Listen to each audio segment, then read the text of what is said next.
Sid, how many times do I have to say he couldn't actually learn Fireball? He only had Flaming Sphere. That was the closest he had to it. Oh, no, I meant Rue. Oh, her. Huh? Is it easier to start the campaign saying Ania already went to Rue and got the arrow out? Or should we have that in the stream itself? We'll have that in the stream itself. And Okay. we're finally out of the ads and stuff, so hello all. Goodbye, Oh, hi. Blitzer. Have a good Hi, night. everyone. Let me go. A few of them can see the chat. I believe Ania can, and I think Gelmar can. Usually. And usually I Dakota. actually get in. Yeah, I'm in the back. Yes. I'm in the chat as well. I am yes. here now. Yeah, a few folks can see the chats usually. Just kind of depends on a few factors. And as we get out of the intros and all that fun stuff, we usually move it so like in chat is in chat. And so they text in chat, I text in chat. But we usually have vocals be campaign focused, which I really should type a thing for at some point, but it's all right. See if you know that you get first place and you get bragging rights for first place, and that's why I have it totally. Yeah. Okay. I mean, if you get first place most of the time, then it's fine. Yeah. You still won the war. You may lose the battle, but you shall win the war one day. Okay, where was I? Where's my notes? Quiet? Oh, there we go. Okay. I always try to adjust my audio, and that tends to be weird for me. There we go. Don't you fall down, you bitch. Okay, intro time. Hello and welcome, dear spirits, to the Tables of Tartarus, a chapter of Purgatory Corner. Today I am your storyteller, Sinspeaks, and today we shall be continuing the tale of Tyrant's Wrath. Come on, take a seat and let your imagination run free. As always, we're here with Storyestry. If you guys have not seen her before, please go and check her out. She is playing Ania. Cyril is unfortunately not here today because he is sick. I believe he is dealing with flu symptoms and stuff like that. Is dreadfully cold, and he works outside a lot dealing with horses, so the cold tends to hit him a lot harder than most. We're also here with Gelmar, Dakota, Rue, and Sapphire. Hi, guys. That was not my Hello, hello. Oh, goodness. What? What? What was that? Sorry, my sister came in after checking the mail right as I was trying to say hello.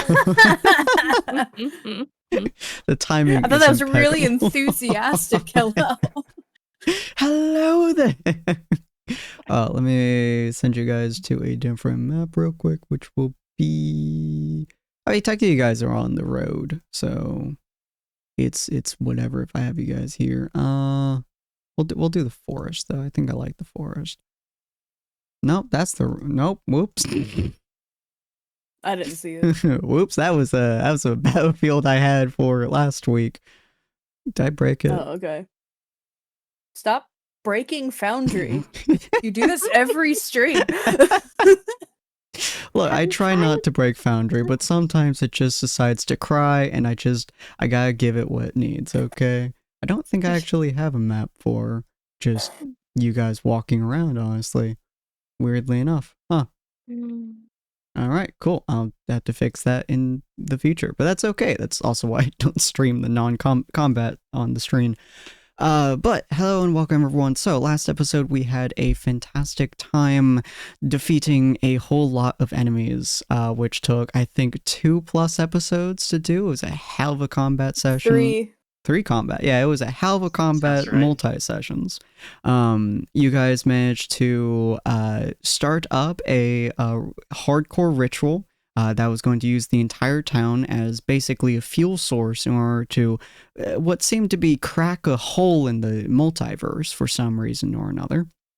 Or multi-planal existence, I suppose.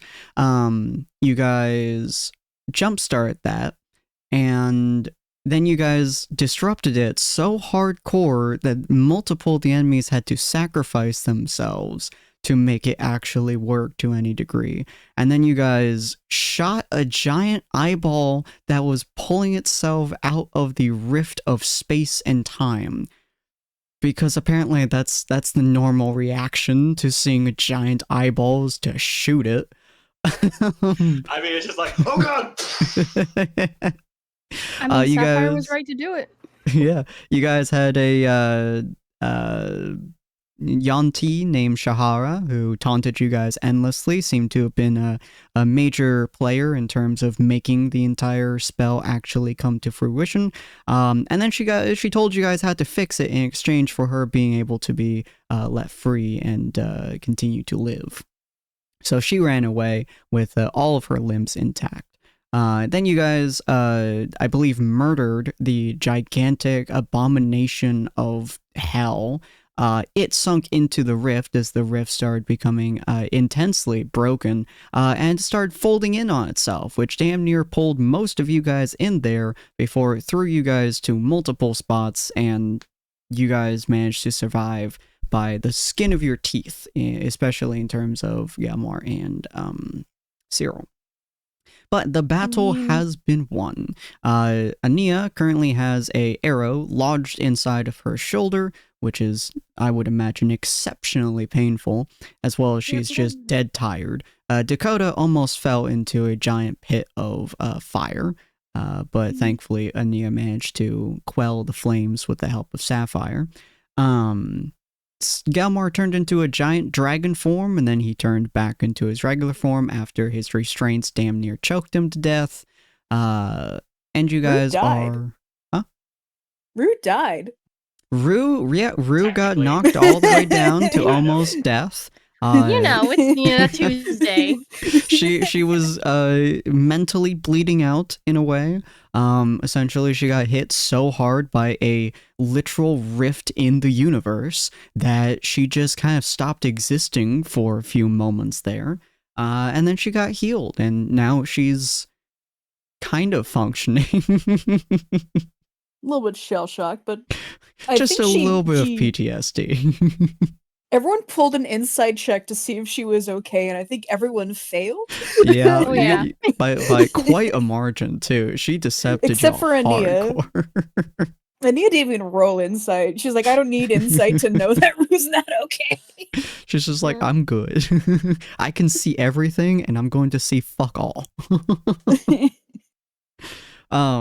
So yeah, the world is more or less at peace. Alexandra came by to see you guys and then more or less walked away after very clearly saying you guys were not in the mood to talk to her. But she did get healed ever so slightly by accident by Rue, and then she just kind of walked away.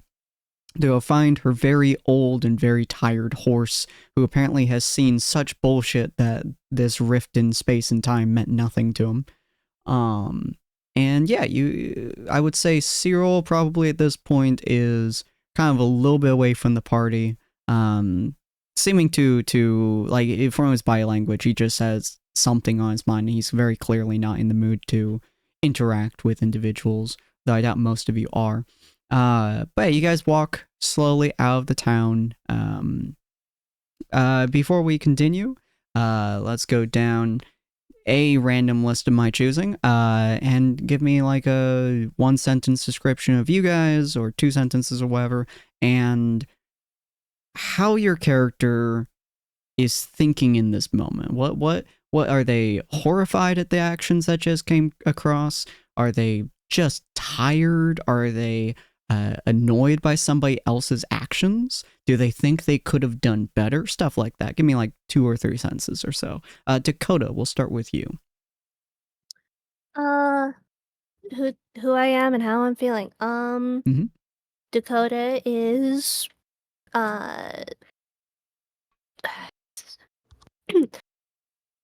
a changeling disguised as an orange dragonborn warlock cowboy.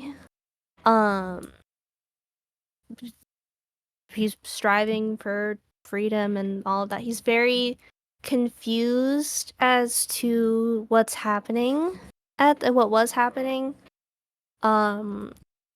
He's very injured. He's still at 15 health, I think. I don't know if anyone's healed him yet. Rue did do the 10 before. Yeah. Did you? Yeah, it stopped a lot of the She damage, gave so you everyone didn't 10. die. And then the second Alright. prayer of healing she did also 10. for another 10. So yeah, you would have gotten 10 points back. 10 points. Okay. So still quite injured. Yeah, still pretty bad. I'm 25 out of 55. Yeah, he's very concerned for Ania as well as everyone. I don't think it's processed in his head yet, the whole Gelmar situation. He's currently assumed until further notice that Gelmar can just kind of do that. Learned that from Ania. Yeah. Ania can transform into a bear, apparently. Yeah, Who says Gilmore can't transform dragon? Yeah, maybe it's like a new rune or something that just lets him like transform. That's pretty cool. Yeah. Yeah.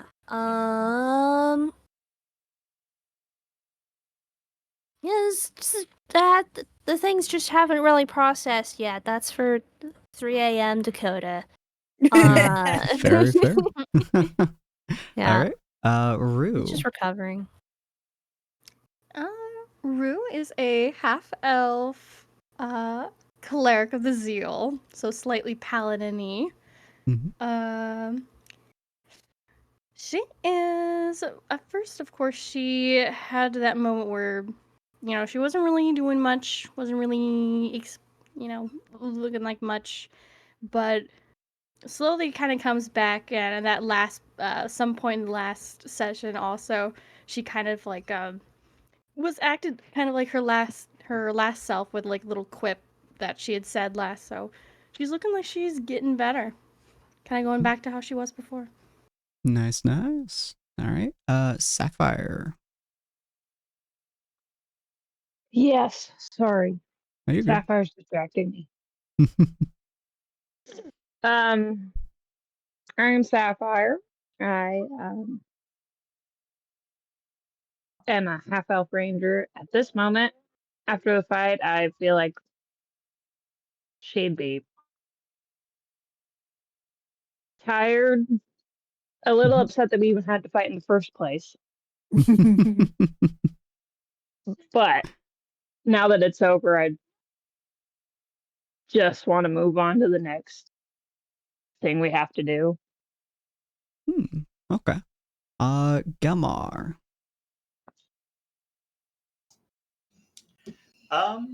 Gelmar is a dragonborn fighter, or more accurately, he's a full dragon hiding as a dragonborn fighter. Silver scale color for both. After the results of the fight, he is a little bit irritated with Ciro for throwing the first punch. He's still a bit shaken over the activities that happened during the fight. He's out of breath due to both the physical exhaustion from the fighting itself, and also because he was, when he was transforming back, it was also partially the restraints around his form also acting to physically strangle him as it's forcibly turning him back to normal. But he's also glad that everyone's recovering. He is still, however, a little bit worried for Rue, considering it looked like she took a few heavy hits, and he's pretty sure she still feels a lot worse than she's letting on. Physically, he doesn't really understand her ongoing mental state, unfortunately. Very fair. And Ania. Ania is a druid of the stars. She looks like a wood elf, but she's actually another changeling of the party. Only half the party really knows, though.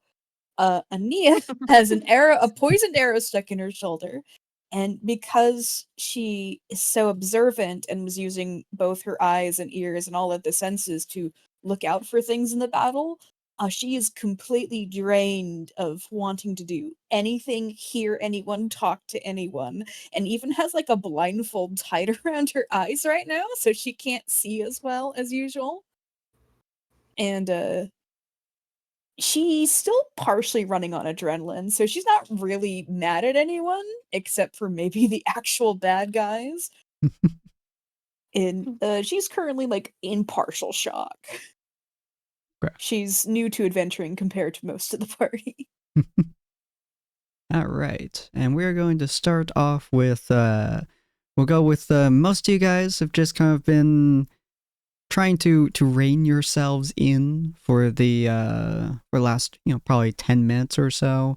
You guys kind of been walking out of the town. The town is dead silent, by the way. No one is daring to open up windows. No one's opening up doors. No one's doing nothing. That town is as silent as the fucking grave. And so you guys essentially make your way out of the town back to the relative comfort and safety of the forest. It doesn't seem like Alexandria is really going to be around you guys much. She might be hunting for her horse. She might be doing some other stuff. You're not entirely sure. Every now and again, you catch glimpses of her, just in the distance or whatever. But she seems to be probably giving you guys a wide berth at the moment. And it's just kind of like, not being around you guys. But you get back to the relative safety of the forest. It would be about, I would say, 2-3 p.m. at the moment. So the sun's high in the sky, which you guys probably really enjoy at the moment, now that's not eternal nighttime. But you guys get back into the forest, get back into a small clearing. And yeah, feel free. Ania's gonna go wander over to Rue and sort of point at the arrow in her shoulder. Owie! She says, and she'll come over. Oh, let me get that, look this way, and, so I will go and, do some stuff. Mm. I probably have, I don't know, some way to probably divert her attention or something. Mm-hmm. I would probably say so. I mean, you have a lot of random junk in your bag, I would imagine, over the years that you've picked up that you probably have forgotten is even there. So Oh, this fidget spinner while I take the arrow out. Oh, yeah. like a dice set. You Yeah. have like some Yeah. candles. He has a dice set. Yeah. Yeah, look at this, yeah, this bell has a clapper on it, so I don't use it as, to talk with friends, but here, hold this, and she'll, like, toss it at her. Ania holds the bell, and she does not ring it because she hates sound right now. She just little grips it. Yeah. Then she'll go and she'll take a look at the wound first and kind of, like, put a little check mark under her chin and look at it to make sure she doesn't hurt her too much when she's gonna do something. The arrow is really deep in her shoulder, especially considering she transformed with it in her shoulder. That thing is like the whole arrowhead is inside of the arm, and probably like maybe an inch of the shaft is also in her arm. And it's also like the blood that's seeping out is also like slightly tinged green on top of that. Ew, like, not good stuff? No. Okay. No problem. I'll just cast guidance on myself for a little extra help, and can I do a medicine check to do the best way of getting this, Have I seen other... actually, I'll just ask Ania. Ania, do you remember... Sorry, do you know what the arrow kind of looked like? Was it, like, facing outwards? Does it have a curve? Do you know what the arrowhead is? Is it, like, serrated or anything? It's from the feeling of it, you would say it's probably relatively smooth. It is curved though. Ooh, a curved one. Okay. And he'll be like, I think it's just like a regular arrowhead. It might have like a bit of a, and she like shifts her shoulders slightly, then grimaces, like might have like a curve to it. Okie dokie. Yeah, I've probably done this one before. I can... And Ania doesn't seem actually that concerned by that statement. She does not seem concerned, or she's too tired to be concerned. She does say that, like, I can take care of the poison. If anyone else got poisoned, and like she like raises her voice. If anyone else got poisoned, I can take care of that. I think that was wasn't I think Cyril? Cyril got poisoned. And someone else got bit with Rue got bit. Yeah, you got bit in the thigh. Cyril got bit in the hip. Anyone else got bit by the little sneaks?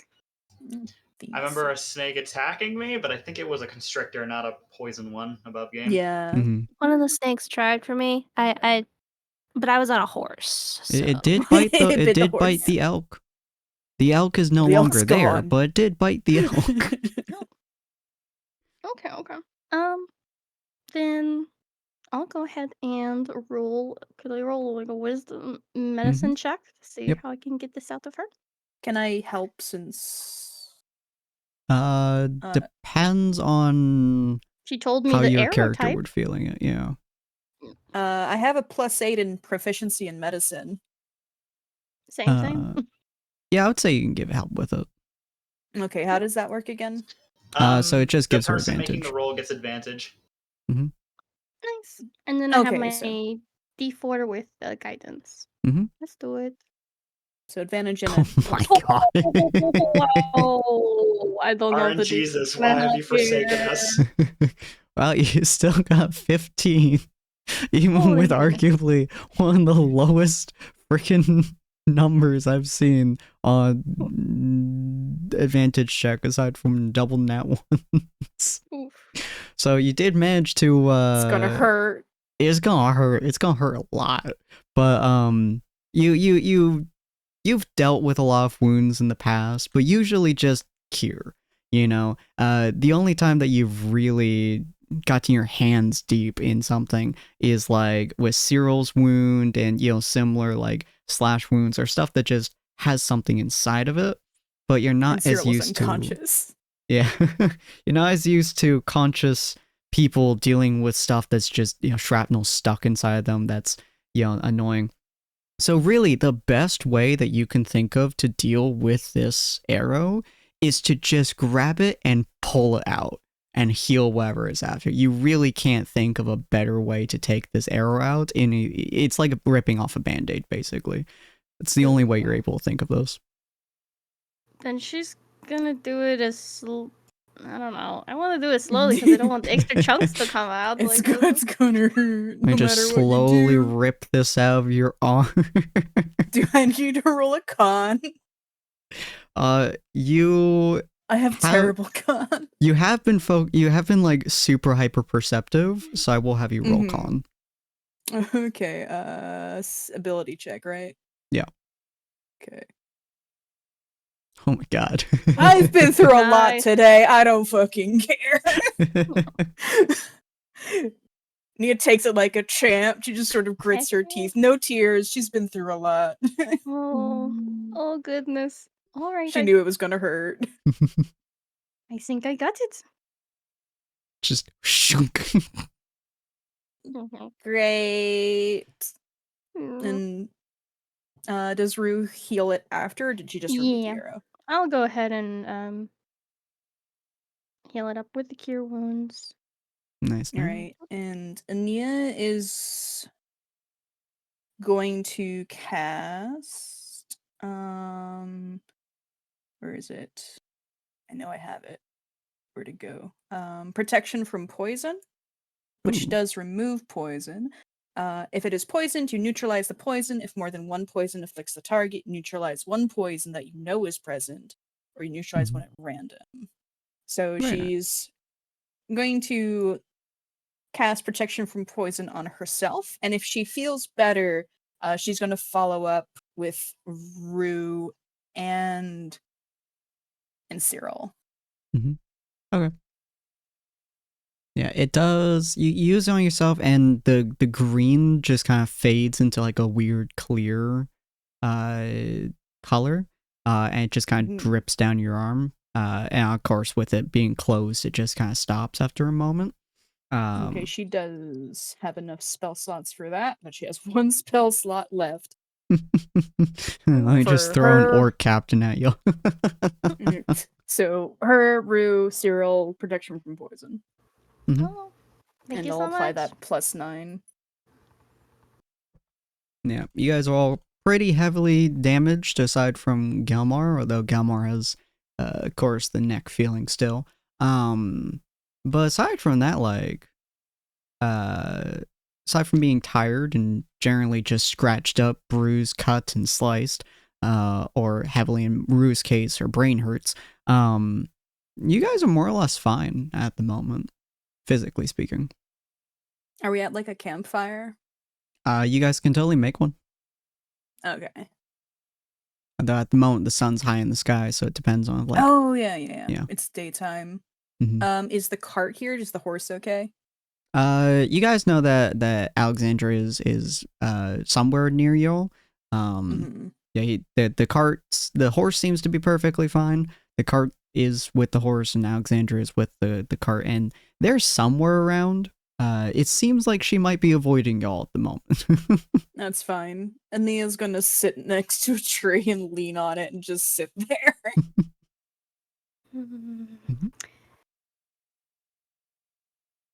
It's kind of nice to have a warm fire, even though maybe it's in the day. Maybe Rule scrounge around to just light it for a little warmth or something. I don't know. Okay. Yeah, you're able to find there is a plethora of branches and dried plants and stuff. It hasn't rained over here for what seems like probably at least a couple days, maybe a week or two. So finding branches, dried scrap, and dried leaves and stuff like that is not particularly difficult. And you've been doing this for God knows how many years, so you make the fire probably within 5-10 minutes or so.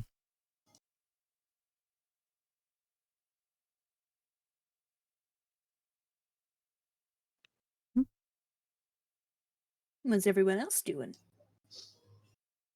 I was gonna say that Gilmar probably went to go look for larger chunks of wood for the fire, but if she's already got that covered, then honestly, I don't know what I'm gonna be doing. Making it larger. All right. No.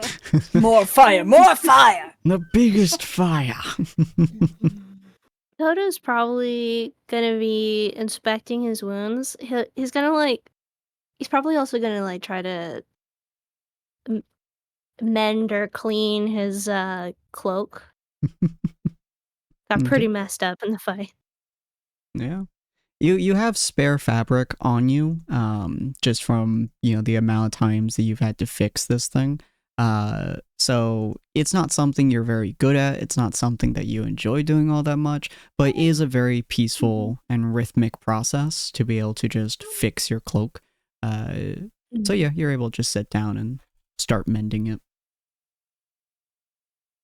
Ania will see Dakota's state and she'll fish out one of her spare health potions and just sort of like wave it at him, but she's not getting up from where she is. Dakota will take it and just, thank you, miss. You're welcome. You got the arrow out? Yeah, we got the arrow out. Nods. She's gonna open her bag and just sort of sift through it, counting how many bottles, how many potions she has left. Dakota will drink the health potion. How much is that again? 2d4 plus Spellcasting 4? modifier. Except it's full. Yeah. What's your Yeah, it's spellcasting mod? It's plus 5? 3? Oh, spellcasting? Yeah. Where is... Pretty sure Not my that's your attack wisdom mod. mod. Yeah, it's... You're a druid, yeah, it would be a wisdom thing. Okay, so it'd be 13 The ability health. modifier. Okay. Mhm. Yeah, 13. They're good potions. Very good. Yummy. 2d4 plus 1. What was that? Click the button. I have 0 potions left, but I have it written that Rue has one, Dakota has one, and Sapphire has one. Okay. I might be behind on those, though. That was, so that's 8 plus what now? Plus 5, so 13. 13. Oh, look at that. I'm 35 out of 55 now. 38 out of 55. Feel Very much better. nice. Yeah. Very nice. I'll need to find some time to make more of those. We're running a bit low right now. I'm actually just gonna have Gilmar just pull himself up against one of the nearby trees so he can finish trying to catch his breath. Okay. And then Sapphire, Um, what are you doing at the moment? I was gonna say foraging and or hunting. Smart. Okay. Getting the adrenaline out. Yeah, roll me a Yeah. survival check. Okay, just a second. Mm-hmm.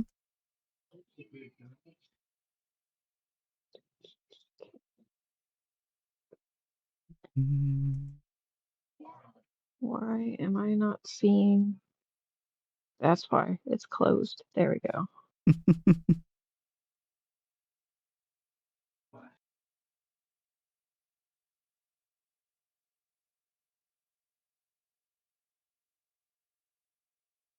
Your survival will be what? Wow, that was wild.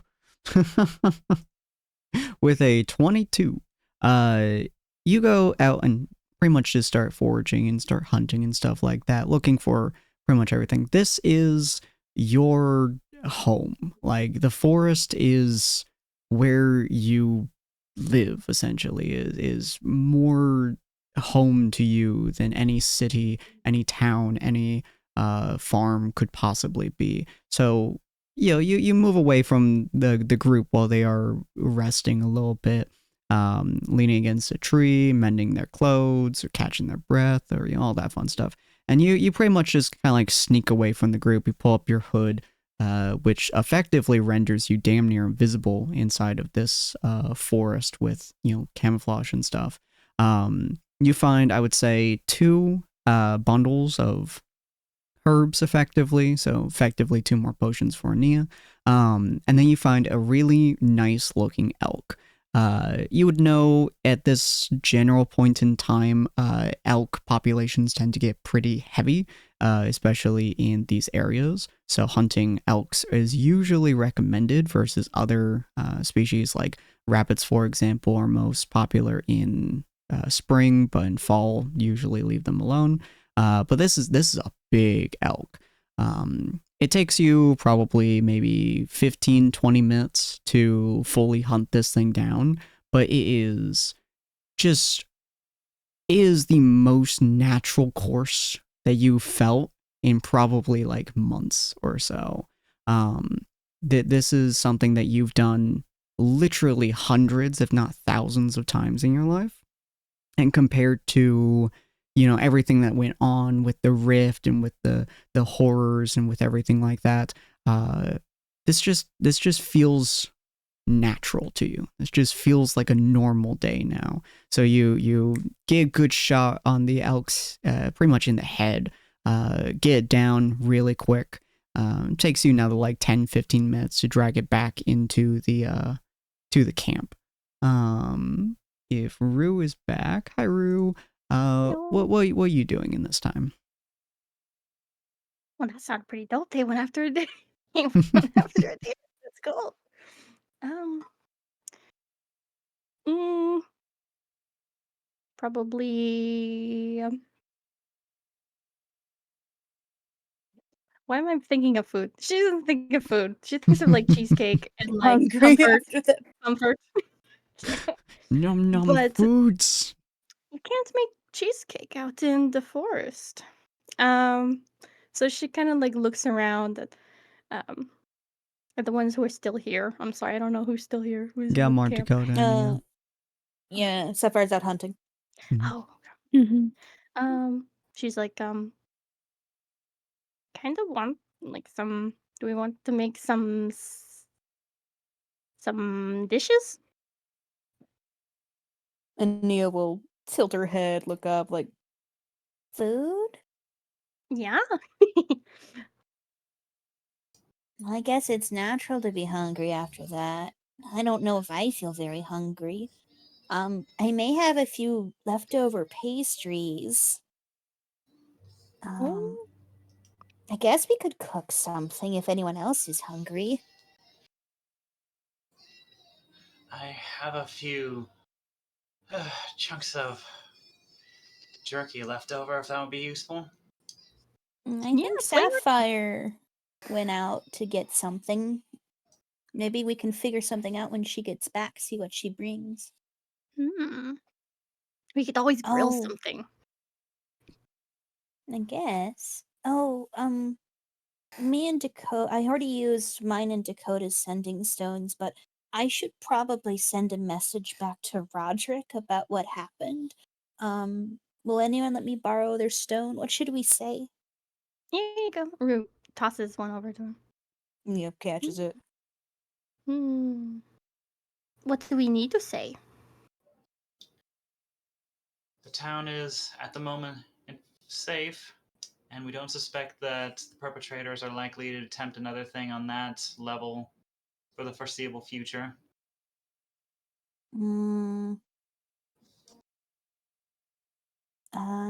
So maybe we can say something like Rift. Rift Well, opened. they were Rift Yanti. closed.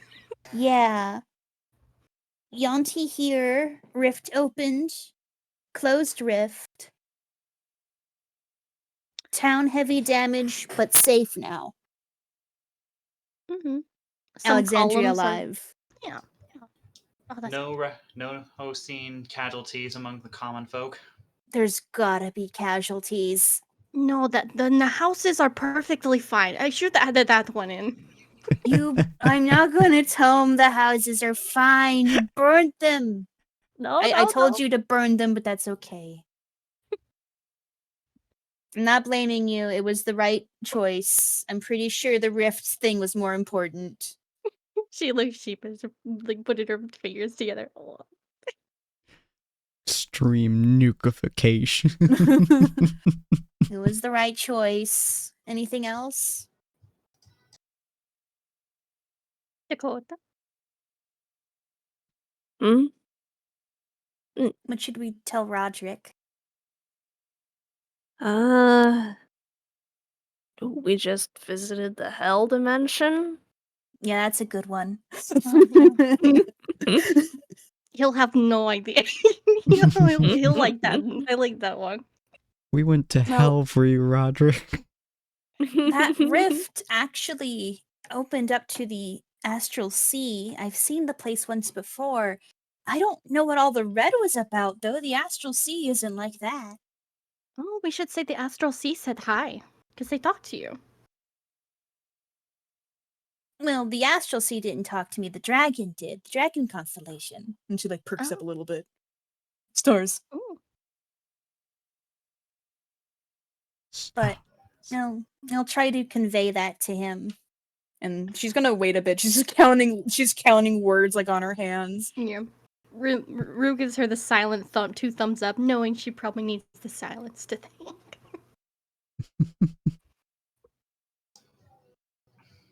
What about you, though, Rue? You took quite the beating out there. Are you all right? Yeah, that was... I think I totally died. Yeah, and I came back. Oh. Not Just great. let the chilled speak of it. Am I okay? Oh, yeah. I'm okay for now. Thank you for asking. And you part druid, you turned into a dragon. He actually looks nervous as when you make that comment. Yes. It was a trick I'd been saving in my back pocket for specifically situations like that. Glad I'd been carrying it with me. Aeneas says nothing. Even if every muscle in my body is still screaming about it. Well, that was the best trick I've ever seen. That was dope. I was scared for a little bit. Now, what sort of rune did that, sir? He holds out what looks to be an ordinary stone. You recognize the shape of the sigil on it as the brown rune that he'd always frequently pulled out but never actually evoked. It still needs a lot of work. I'm glad it was useful back there. I mean, how do you think I created the general runes as they are? The power is entirely dependent on how much magic, how well the channels within it are prepared for the usage of such magic, and how close to an actual spell you managed to shape these curves. As he says, running his finger along the lines on it. Totally a druid. Yep. Totally druid. And Ania seems to have thought of her message, which should be 24 words. It's 25 max, right? Uh-huh. So she says, she focuses on Roderick and she says, At Stillmere, rift open to Astral Sea, closed rift. Town took damage. Town safe now. Lots of snakes in Yonti. Alexandria safe. Vampire okay? That was remarkably comprehensive, honestly. she has the highest end for a reason. That's very true. It takes a moment, but you get a reply back semi-steadily. He just kind of goes, Astral Sea? Concerning. I'm glad you're all okay. Glad you are all okay. Jesus. Still mirror in one piece. And then you would probably follow up with vampire, fine, jovial, concerning, kinda weird. But alright.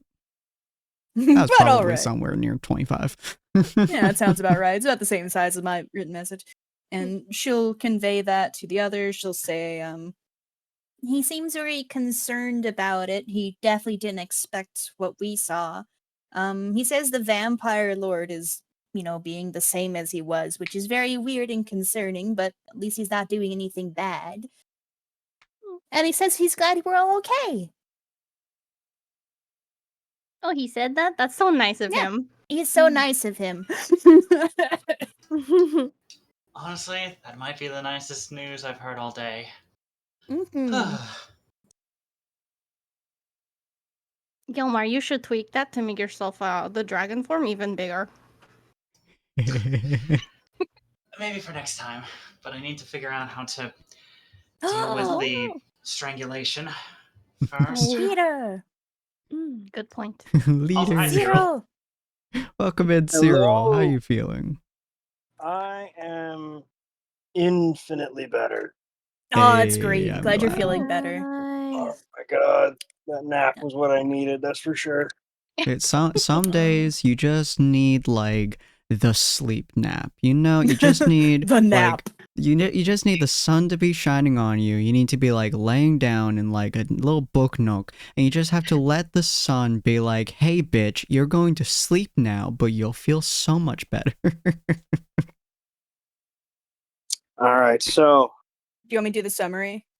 where are we right now? I saw something about It's like barbed where? arrows and -2.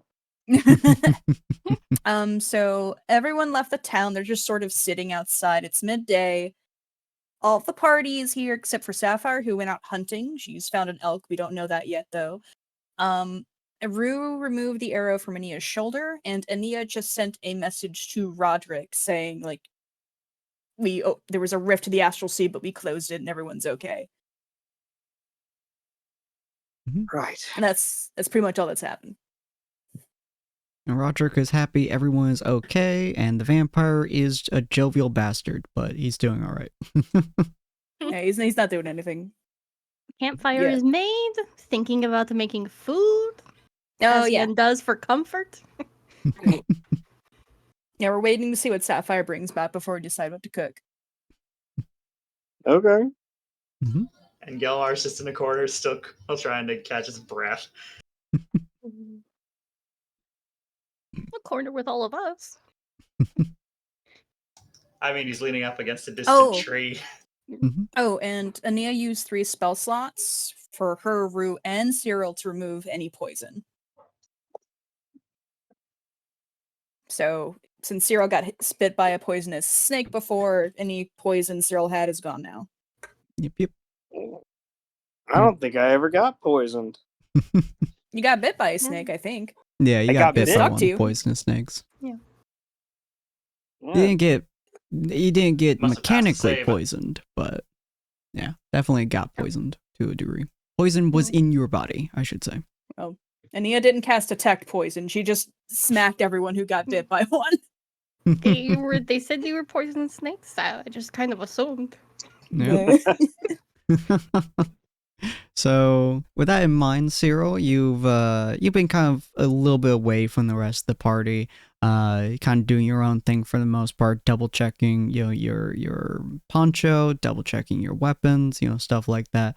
Kind of having your own headspace at the moment, kind of separate from everyone else. So, what would you like to do? Cyril's just kind of sitting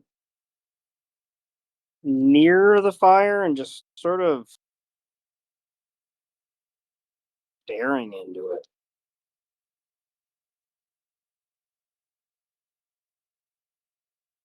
Clearly lost in his own little world right now.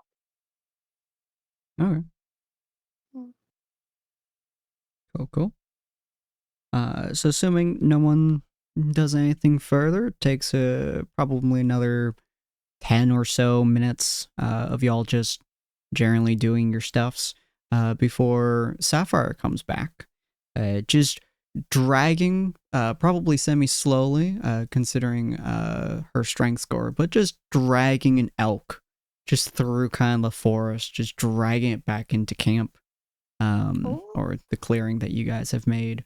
And you guys see her, very. It's not subtle. She's dragging a heavy elk. Oh, good job.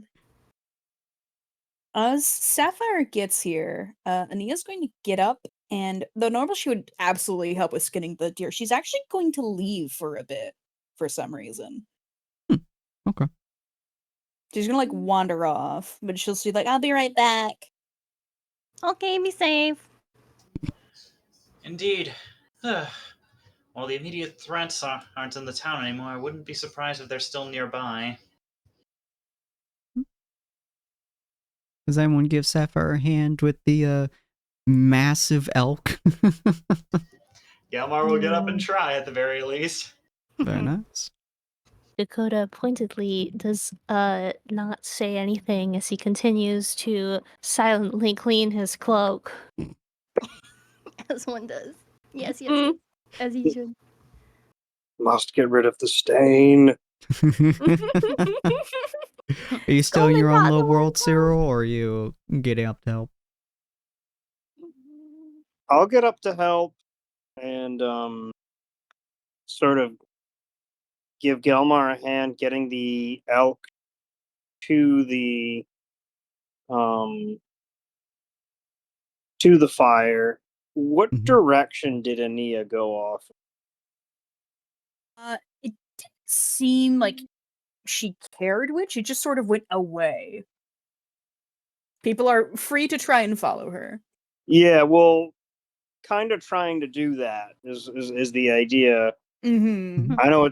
I know 9 feet of 9 feet of cryptid is a little bit difficult to sneak away, but I'm hoping in the hubbub of everyone cleaning and dressing an elk, I'm gonna just kind of quietly step away and sort of follow in the direction that Ania wants. The heck you mean cryptids are bad at stealth? How do you think nobody can really confirm whether or not they exist? Can't fucking find Bigfoot, can we? Of those blurry photos. So, yeah, everyone's kind of working on the elk with Sapphire. Sapphire is just a master of the craft at skinning, dressing this elk and stuff like that. It is, I would say for you, Sapphire, this is the most normal that you can feel. Just playing with the knives, making sure everything is working well. This is your version of true peace, more or less. Are you telling anyone how to do it, or are you just hardcore focused on it, just getting it done? We're probably hardcore focused on just getting it done and handing the pieces of meat to whoever to like clean up or whatever, and also the bones once Okay. I get them detached. Cool. I'll be over and tend the fire, like start making a makeshift grill and stuff like that, getting, veggies and herbs chopped up. So Mhm. maybe I'll leave that to Gelmar. All right. I mean, I cool. guess he is pretty proficient with cutting implements. Unfortunately, he doesn't now have any knives. That's all right. So yeah, Sapphire is just cutting, skinning it, cutting it, draining it, dressing it, handing you various pieces of meat to organize, to sort, to store, whatever have you that you need to do. And as Rue finishes up her makeshift grill over this absolutely fucking roaring fire at this point, which Rue, you have to like take a little bit more care to spread out some of the dry shit from around it so nothing catches on fire. But it's a big fire at this point. You slap down like your metal grate that you either find or have. I don't know why you had one, but yeah, maybe your shield, for instance. Hey, well, I don't know. Shit on the 15, 20, I shield. could have shit on me, Yeah, just random bits and pieces of shit that you just compile together. Put your shield under it, and you put metal on top, so it's like a makeshift grill. I don't know. You do something Oh my fancy gosh. like that. It's so funny. It's like Senshi. It's like Senshi's shield that like absolutely should not be used as what he uses it for. Oh my gosh, like it has The an cooking indent for pot? just like, it just has like an indent for like a square, like a pan or something. It kind of Damn. just reminds me of Final Fantasy Shield Stew, which was literally like Senshi's thing. Oh, I love Yes. that. Sterilize the heck out of it. While the meat's cooking, Uh-huh. I'm cleaning the bones for Ania. Ooh, Aw. okay. Carving. Oh, I love that. All right. So while you guys are doing that, Cyril, you start heading off towards where Ania is going to. Mm. So Ania has just walked off to a random direction, so she's out of sight of the party, out of like earshot, and she's just standing there, which is very odd. It's midday. Normally she goes off on her own anyway to like watch the stars, but it's midday. She's standing there and her head is down. And she's just gonna stand like that for a bit. Does Cyril try to approach or announce his presence or just watch? No, Cyril is very specifically just keeping an eye on her, Mm-hmm. just in case. We're not exactly in safe territory. So the squishy wandering Yeah. off. So as Ania's just standing there with her back to Cyril, her form gets taller. Not too much taller. A good like maybe the size of like or the height of a like normal male human. And her posture shifts to look much more tired and like it's very clear her body is shifting underneath into a different form.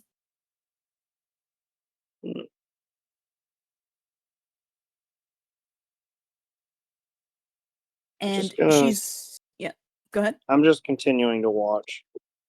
And she's going to start to turn around to head back to camp.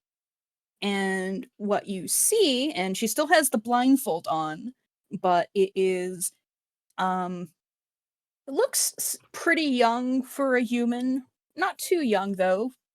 Maybe early 30s, maybe older 20s. White sort of opalescent skin, long white hair, very tired and thin, sort of the frame you would expect from a wizard or a sorcerer who is sat inside reading books. And they are clutching the staff for like dear life. And they start to walk back to the party, and they don't seem intent on changing back.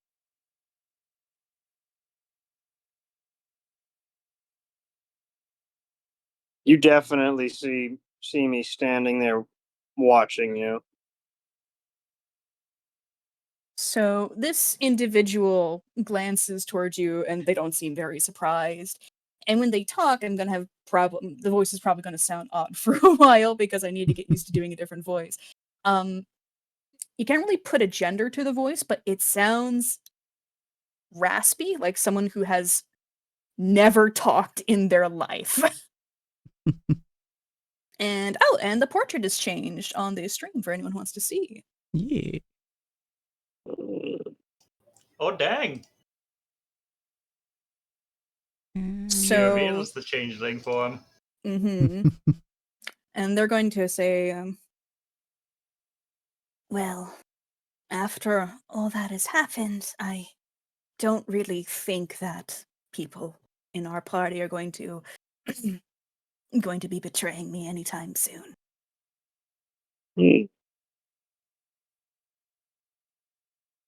It's nice to meet you for It's once. And they stop and chuckle a little bit tiredly and stand up a little bit straighter, but still sort of hunched, like, nice to meet you too. My name is Eplith. Who you met was Ania. I see. You know, I was having a hard time with your story. Now I think I'm getting a better idea. which part? Well, let's see. First, you were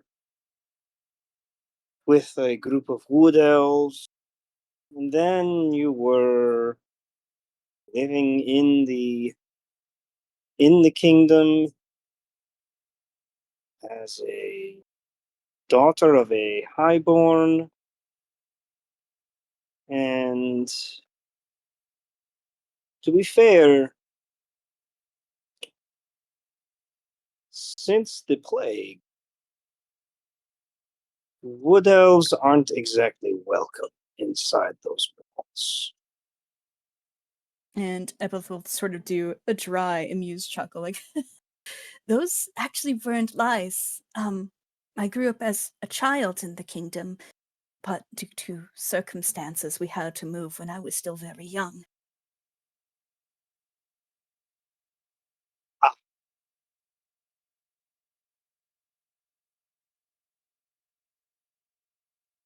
So I haven't lied. Though me being a daughter at the time was incorrect. Ania didn't actually exist until we left the kingdom.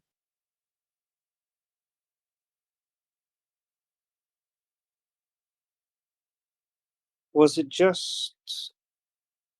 you and both of your parents, or just one of them? Well, both my parents were with me at the time, and we left with one.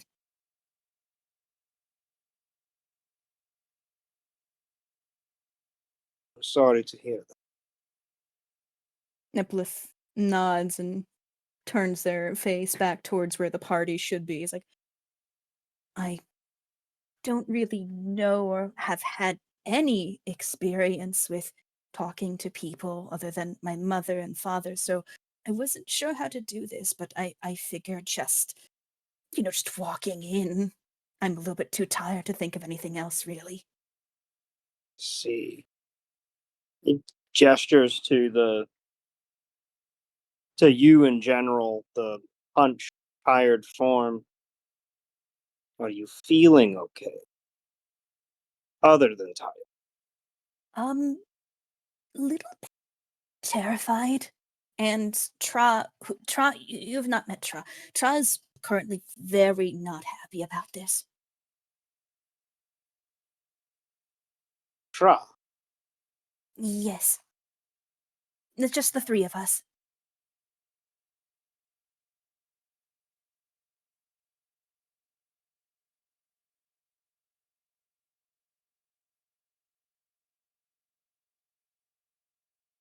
With I'm out of character here, Rick.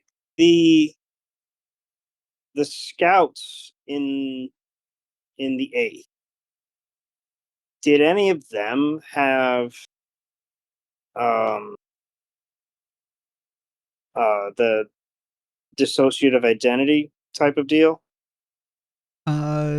Changelings, the exceedingly few that you have met, have always been very strange to you. The ones who have confided in you, which would have been maybe two, you know that usually they have a core person and then they put on a mask. So oftentimes they play a role that they desired to be. Oftentimes it's whoever they were raised as for the most part. So if a changeling is born in the dragonborn culture, for example, they will often take a dragonborn form, and that is their form, the mask that they play. One of them that you were friends with to a degree was the closest thing you could call them would be assassin. They pretty much were one of the best infiltrators you had ever met in your entire life. And one of the main reasons is they could turn into anyone, period. They adopted mannerisms like it was a, second nature to them. So they gave you probably over 100 names in the probably 10 years that you knew them. But they always had one core personality that they went with. And whenever they weren't pulling up a face, pulling up a show for somebody, they always turned back into that core form, which is very similar to Epileth here, which is like translucent skin, black eyes, stuff like that. Most changelings have a core form, and most of them hate their core form.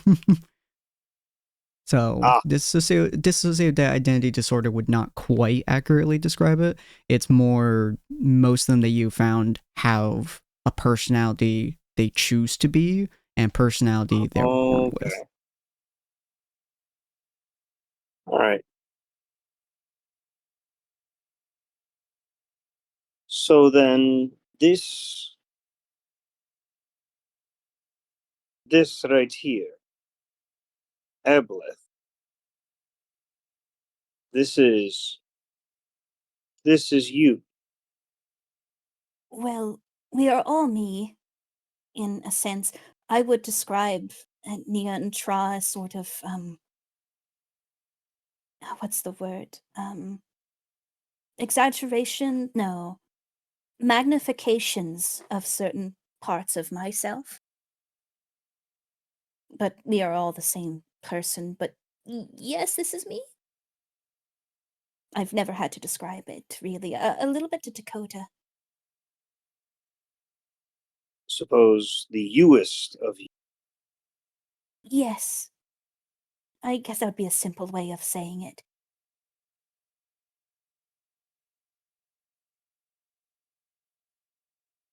I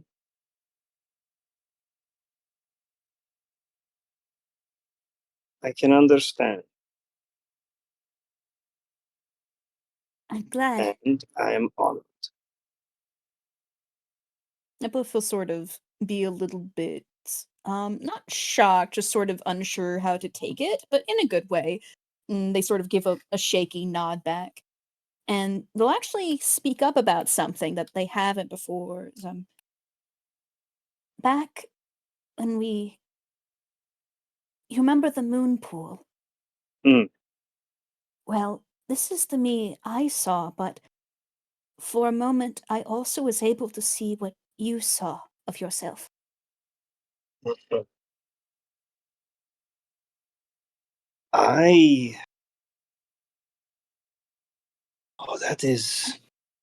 That is a long story with an awful ending. And Epileth does this tired smile. It's like, You don't have to tell me. I just wanted to let you know that there's someone else who has seen that you that is at least still alive right now.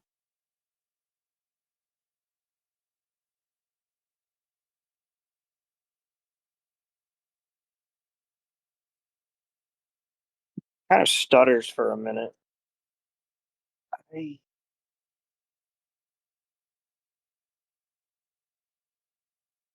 I wasn't sure if it was just my mind playing tricks because I wanted it so bad. The moon pool is what moon druids tend to use to view their true selves, whatever that is they truly believe their true self to be. A little bit of way of meditation, so it wasn't you losing your mind at the very least.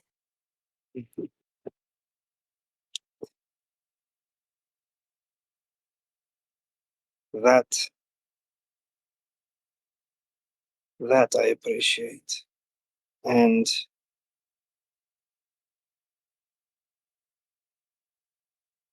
I suppose I'm slightly ashamed to say I would dearly love to feel again. Do you not have any feeling in your hands or skin in general? I Or have do as much you... I have as much feeling as anyone else does. But you mean yes, feeling to be yourself again? yes. Ah, I see. I don't even remember that man anymore, to be totally honest. I don't know what is afflicting you, nor if there's anything we can do about it, but if there is, maybe we can eventually find one.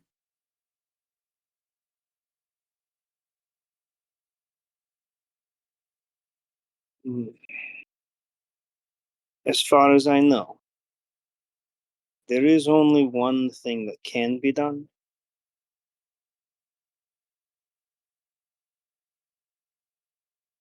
Would that be death?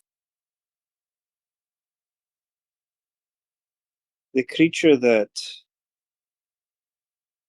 did this afflicted more than just myself. I was as lucky as I was unlucky. And going to let you in on a little secret. He kind of looks over, see if the rest of the party's far enough off where no one else can see, right? Yep, they're all focused on the elk, and Dakota's focused on their Looking coat. at the elk. Yeah. They're trying very hard not to look at the elk. Yeah.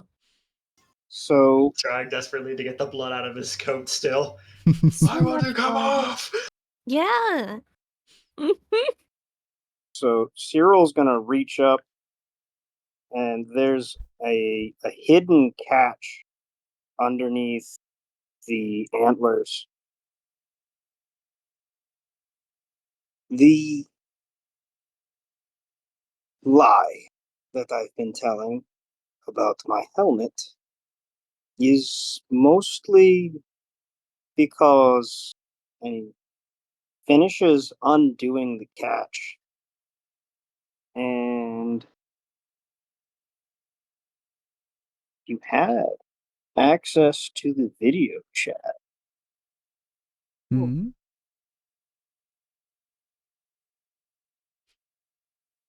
Oh, that's cool. Yeah, Oh, you made that a slick. while ago. God, I love that shit. That's so Good job. cool, dude. You want to describe it for chat, unless you don't want chat to know exactly yet. You Keep know, it I off-screen think I'll secret. keep it a secret from everybody else that's not seeing Mhm. it right now. Mm-hmm. Ooh. Eplith's they have really small, like tiny eyebrows, but they raise their eyebrows, or what you can see from behind the blindfold. And they don't look scared or anything, just like a little bit surprised. It's like, Oh, that's fascinating. Really. and they said a little bit like Ania in that. And he puts the helmet back together over hope- his face. I hope the deer skull I've been carving to wear as a mask has not upset you. No, it hasn't. It's in a macabre sort of way. It's somehow slightly amusing. And they'll chuckle at that and look back towards camp like, We should probably get back soon before I lose my nerves. I'm right here with you. Eplith will nod and start to head back with Cyril. The camp is, for the most part, finished up the elk treatment. Sapphire is unbelievably deft with her knives, and this is just second nature to her. So even with the quite massive size of this elk, it goes by fairly quickly. Honestly, Gelmar has a hard time keeping up with her, while Rue is making sure everything is either cooking properly or hung up to dry or other that fun stuff. And so Sapphire at this point is just now cleaning all the bones while everything else is mostly set up. And Dakota is desperately trying to look the other way.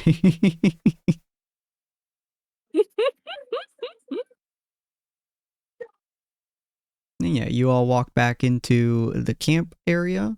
I would say pretty much everyone would probably look up, hearing you guys come by, and they all see the two of you. Ania/Eplith is still in the same clothes. Their clothes and the staff hasn't changed. The staff does look like it has more flowers on it than it did, and they still have the hood up, and their head's a little bit down. But since they have really long white hair, it's a little bit obvious that something's up. Dakota glance over and do I see the freaking? I don't know how much I see, or if there's You see I Eplith noticed entirely. things. Yeah, they just have like a blindfold on still. They have a hood up, but like you can see their face. Then they're holding the staff so you can see their hands. Mm-hmm. Dakota furrows his brows. She's like, do it. He looks a little bit more like stressed as he's just silently looks about. He's not sure whether like he should point it out or like. Oh my gosh, I was they took her clothes? Cyril, what happened? Was Ania naked? She like drops the tongs. Where did Ania go? Gelmar just looks up, surprised Jolt before or calming down after a minute, and shaking his head. So I take it this is the one you were talking about, then? He says, looking over at her. Eplith laughs a bit at Rue's comment, and their voice is very raspy. They sound like they haven't talked in freaking years. They go, and they just sort of give a deep nod to Gelmar, but don't actually talk yet. They're a little bit scared. Eblith hears in her head from Cyril. Go ahead. And Eblith, Everything will be fine. So versus Ania's like glares, Eblith does a full-on wince shrink away from Cyril for a moment before recovering. It's like, hello everyone. No, I'm still Ania, Rue. Sorry, I just had something to show you. You all.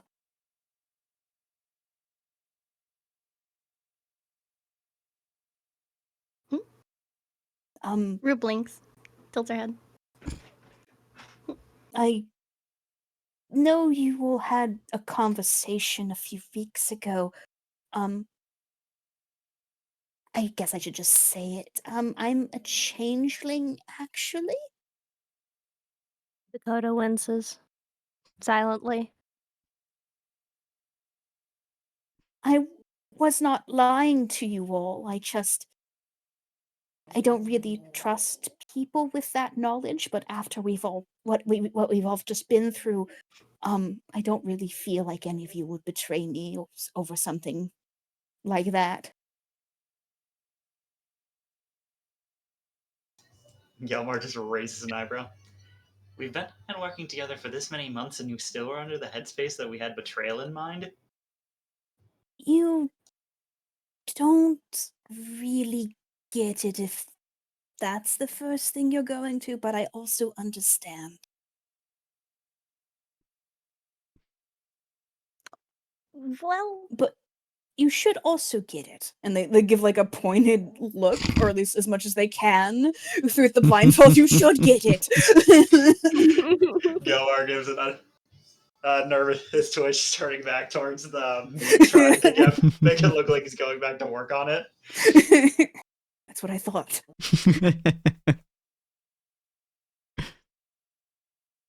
Oh, I'm sorry, I don't really get this, but I'm so glad that you told us, and I'm so glad that you're a changeling. she picks up the tongs off the ground. Like clapping with the tongs. Bruce just like, I don't know what's going on here, but I'm glad you did whatever you just did. All right, we're done. Yeah, to be honest, I'm not really sure what the changeling is. I'm so sorry, but you looked very pretty. I was totally shocked. Thank you. But in a good way. In a good way. Is there a bad way to call someone pretty?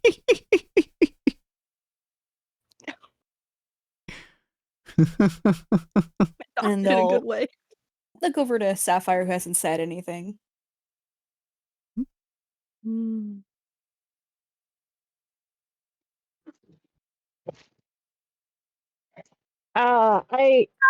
I'm assuming I finished the. Yeah. What just happened there? Oh, I'm here to shout. They okay? I don't know. I just picked her up. No, no. No. Do you need a second? Yes. Oh. Oh shoot. Yeah, we can give you a second. Go ahead. Yeah, no worries. And Eplif will continue and be like, I won't be in this form often. I will still usually be a Nia. I just felt like I should share. I'm sorry, it's awkward. I've never done this before.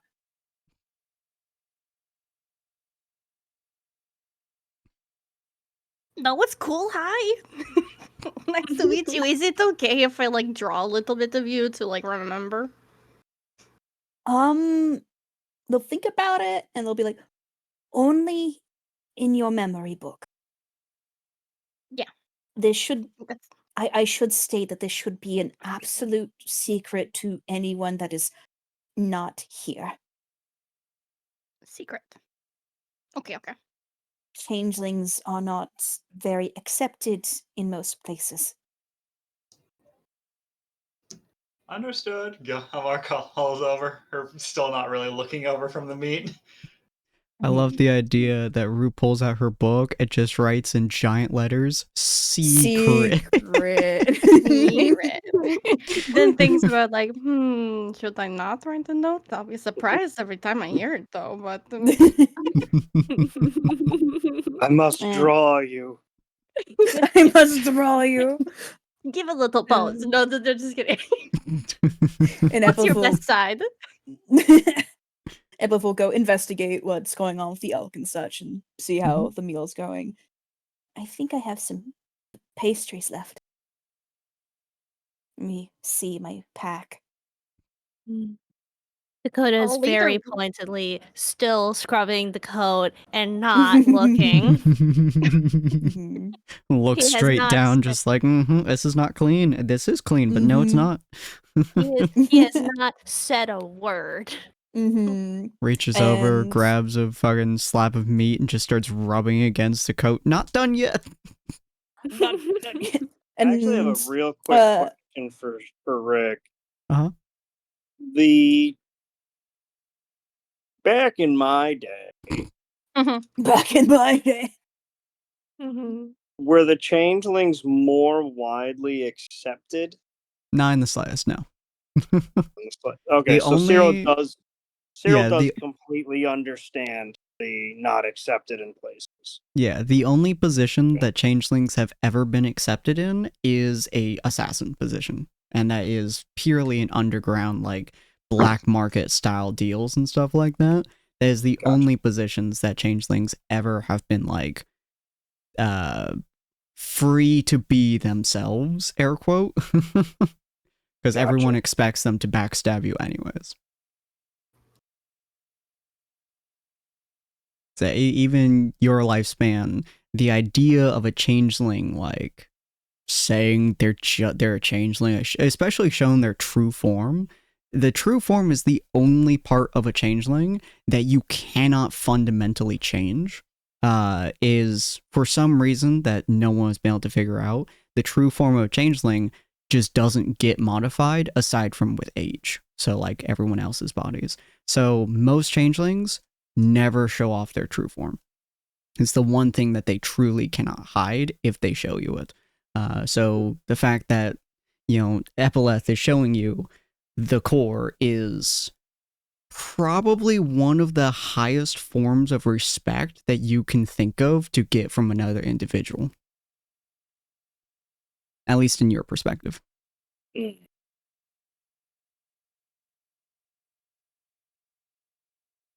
And Epileth is like, taking out some pastries they kept in their bag of holding from previous excursions.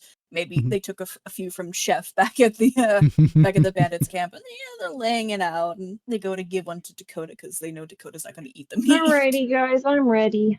Oh, welcome here. worries. So she was just crying because I took her away from her aunt.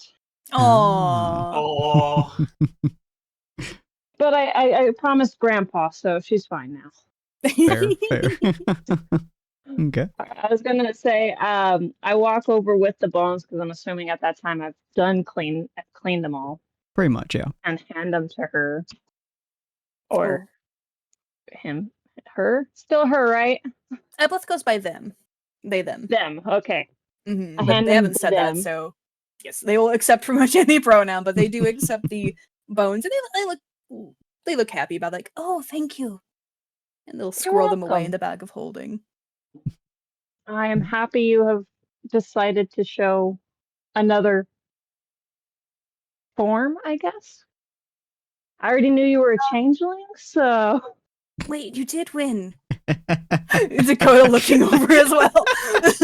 Dakota's head snaps.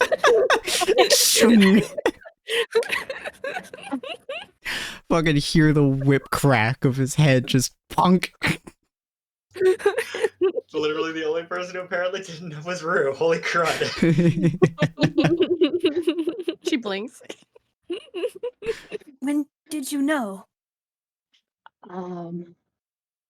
At the same time Cyril did, I believe. Yeah, that's right. We learned about the same groans. time. I told you that was a dangerous talk. And then they don't say it to Dakota, they just sort of say it at the air. Dakota goes back to scrubbing the cloak. Dakota just slowly turns back. It's just like not enough meat on this to clean. Well, Dakota's Even doing then- their best impression of Lady Macbeth. Out damn spot. Ignoring reality. well, I'm glad you kept it a secret then. Thank you. Wasn't my And- secret to tell, so I couldn't. Think you are allowed to tell secrets you know to the person you found out about them from? I didn't really have a chance. That's fair. We have been busy. Yeah. And they will hand Dakota a pastry. Would you like a pastry in these trying times? He takes the pastry. It's really awkward to eat pastries with this jaw, but he manages. Mhm. Nom nom nom. You guys have never seen a more awkward way of eating food than Dakota desperately attempting to find out how to chew this pastry. He's done it a few times, Alligator and it's snap. awkward every time.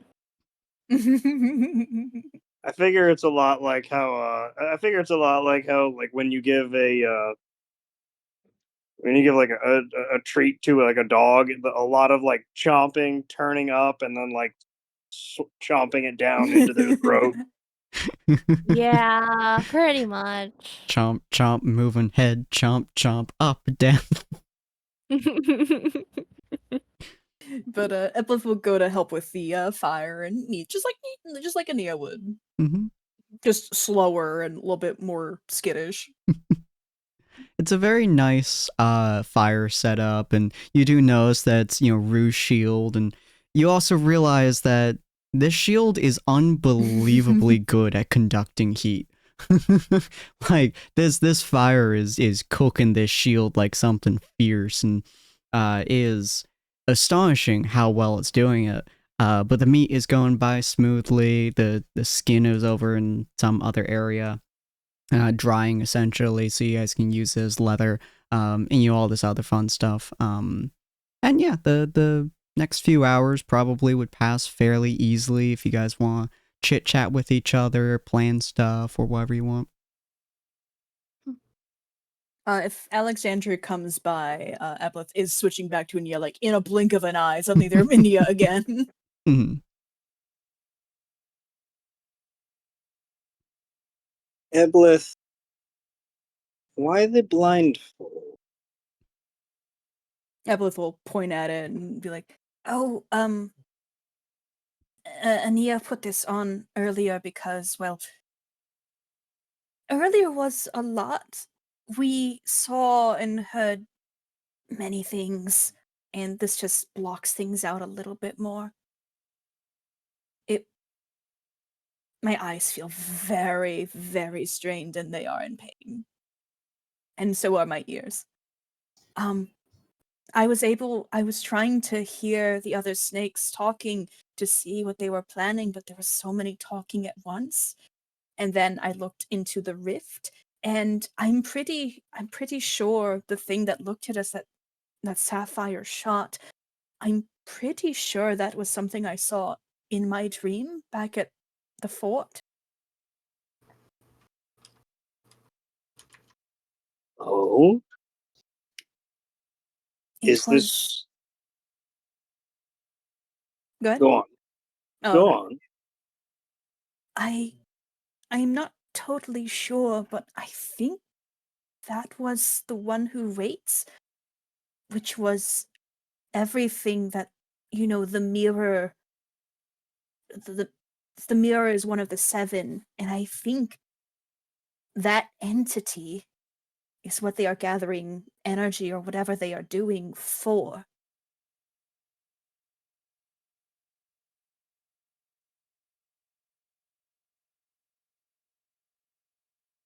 Don't know what it was doing, but I'm pretty sure that was it. I could be wrong. I was able to contact the dragon I had met, the dragon constellation I had met in my dream, to assist with closing the rift. That's how I knew the rift would close once we had destroyed the entity. I asked them.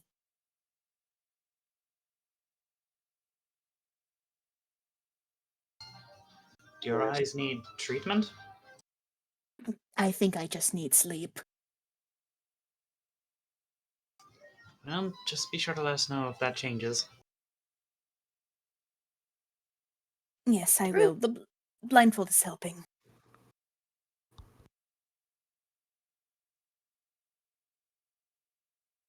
You want to say something, Rue? Oh no, she just quips with a true. You should. True. True.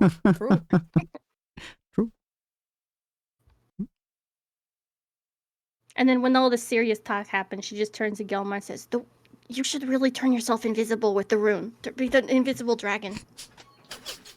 No one will see you coming. If only, I'm pretty sure that's going to require a completely different room with a completely different layout, he says. And I've still yet to figure that one out. You could do You both. add them together? Maybe, but it's going to require a lot more magic. And, well, he says, looking over at his restraints, I'm trying to be a little bit more limiting on how much I use at once. Oh, dang. Put it on your bucket list then. I think Sapphire Dakota can turn you invisible. Mm-hmm. That could be honestly sort of hilarious, honestly. It would be He's pretty invisible. It's a large dragon.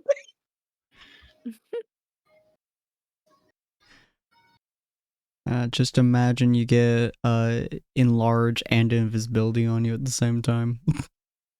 I just imagine him just stomping through like wet mud, just all these huge footprints just appearing out of nowhere, and the That would loud be noises, pretty but they can't see scary. anything. It's Godzilla. I would be pretty scared. Oh, our tank? Yeah, he's here. He is here, Wanna but try you and won't find him? know. Do we know how long from here to the Elven capital would be? On foot, Or on cart? on cart, roughly 3 weeks. If you manage to get the boat coming to you, Ooh. potentially down to 2 weeks, maybe a week and a half, depending. Mm-hmm. Because that boat will go directly to the Elven capital. It's a long time. Mm-hmm. Do we try to talk to the townsfolk tomorrow morning when things have calmed down a bit? I feel ill thinking of just leaving like that. At the very least, we should probably go and gauge their ongoing reaction to the aftermath.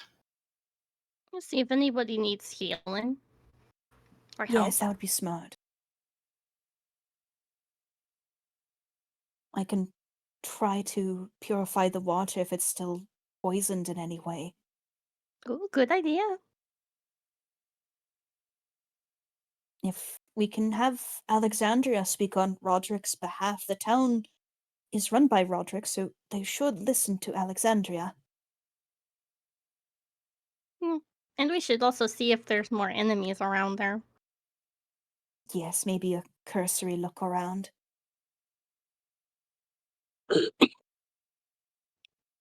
And see if they have a bakery? No?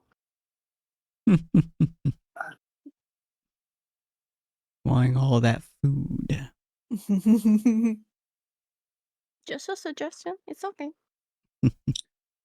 I don't know if they'll have a running bakery. There's probably a soup kitchen about now. He's okay. It would be nice to meet up with him again. Gilmore just says, staring at the ceiling, you're just thinking about him just screaming in the background. That one guy that you randomly met and burned the living shit out of. Oh, no. He's The talking chef? about the chef Oh, specifically. right. He's talking about the chef screaming in the background, just like I miss him. Sound stops in his head, just like, he was quite the charming lad. I don't know too much about the charming soup, though. I don't think I would do that one again. I left a note for Charming myself. Yeah, you probably shouldn't eat it. No, you're right. Okay. I guess it would be futile to ask what we should do after. We'll see how the town goes, and then maybe gauge from there. There might be a lead of some sort to where those were coming from. Maybe people knew Shahara.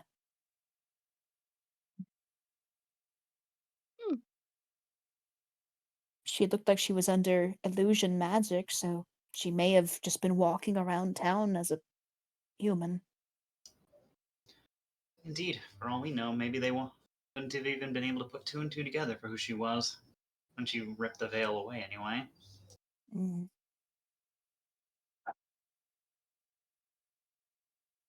Anyone else have thoughts?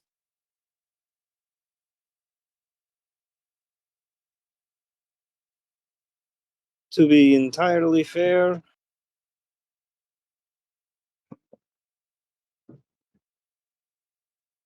this part is new.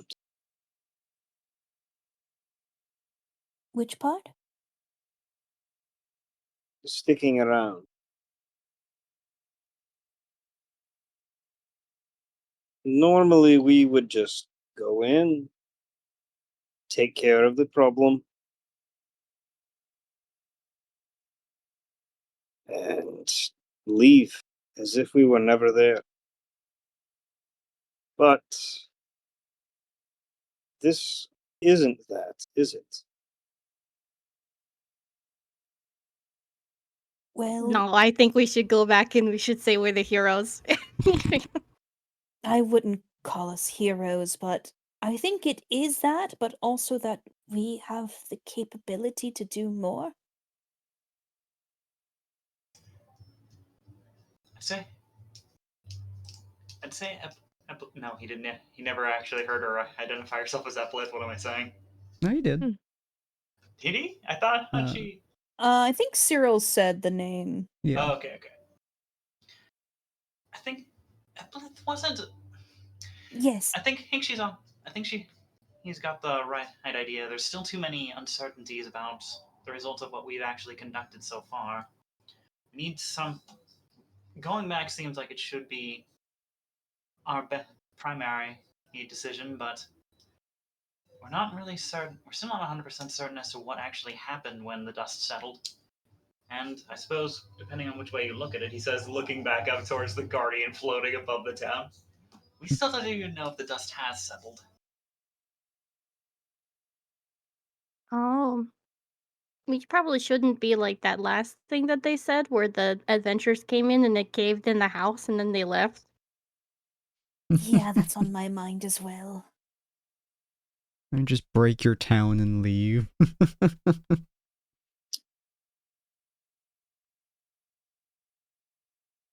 Okay. So what is your guys' plan? Well, I assume we're planning to camp here for the night, if nothing else. Yeah. I guess- Probably. I guess a quick rest and then into town. I think we're doing Are we doing a short rest or a long rest? Or like, I think we're I waiting say like a quick. whole. I day. say quick, but Oh, okay. It's like we're going back in today. It would probably be about 6 or 7 p.m. at this point, I would say. So the sun is starting to set, it's starting to get darker. You assume, Epilith, that Alexandra will probably be coming by at some point, since it's starting to Yeah. get darker.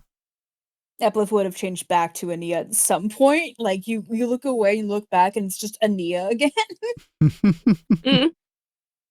all cheery and. Mm-hmm. Like they actually seem a lot. Like Ania seems a lot happier than she was before.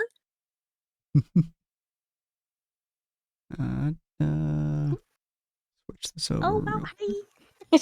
Everyone's like, oh, Hello. back. I'm feeling much better now. Thank you for the arrow again. Oh no, I feel like I didn't do a very good job at that, but I'm glad that you're feeling better. I still have my gold rune available if you need a bit more. Yeah, I didn't do very love well. the idea that, like, Rue looks away from Epilith, looks back and sees Nia and just goes, "Oh my god, they gave you your clothes back!" I guess. And Ania will also try to find a quiet moment to talk with Dakota. Mhm. If Dakota will allow that. Yeah, sure, yeah. You finally And- managed to get that darn cloak clean. Once all the meat was cooked and out of sight and packaged away. I just imagine through all the processes when meat was getting chopped, it's like, gosh darn it, stop splashing that on me! All right. Yeah, so everything gets packed up. Everyone just kind of starts kind of doing their Winding nightly down. routines for the most part, winding down or everything like that. And Ania and Dakota are more than able to get a quiet moment in. Yeah.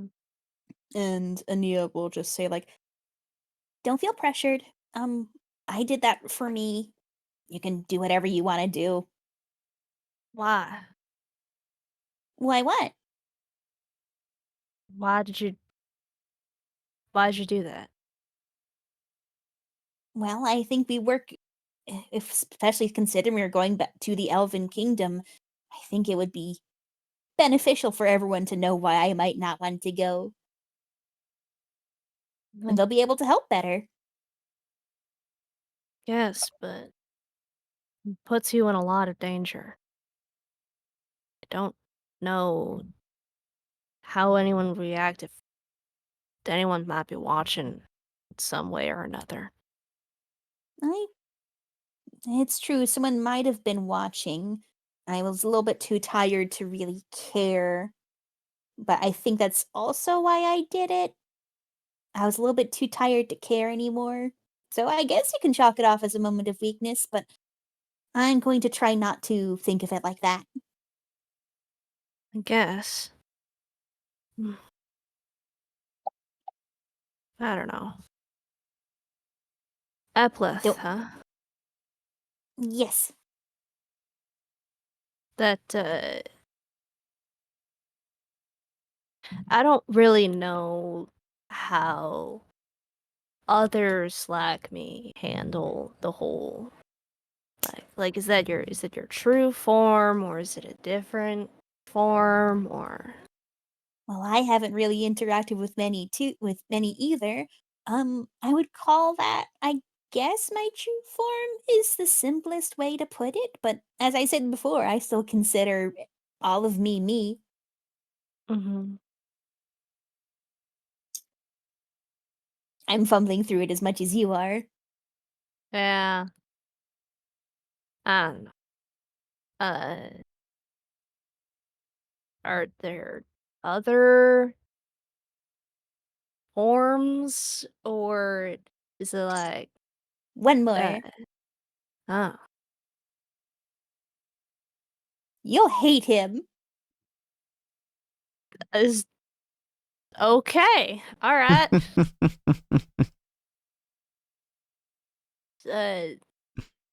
What The are angry murder hobo version.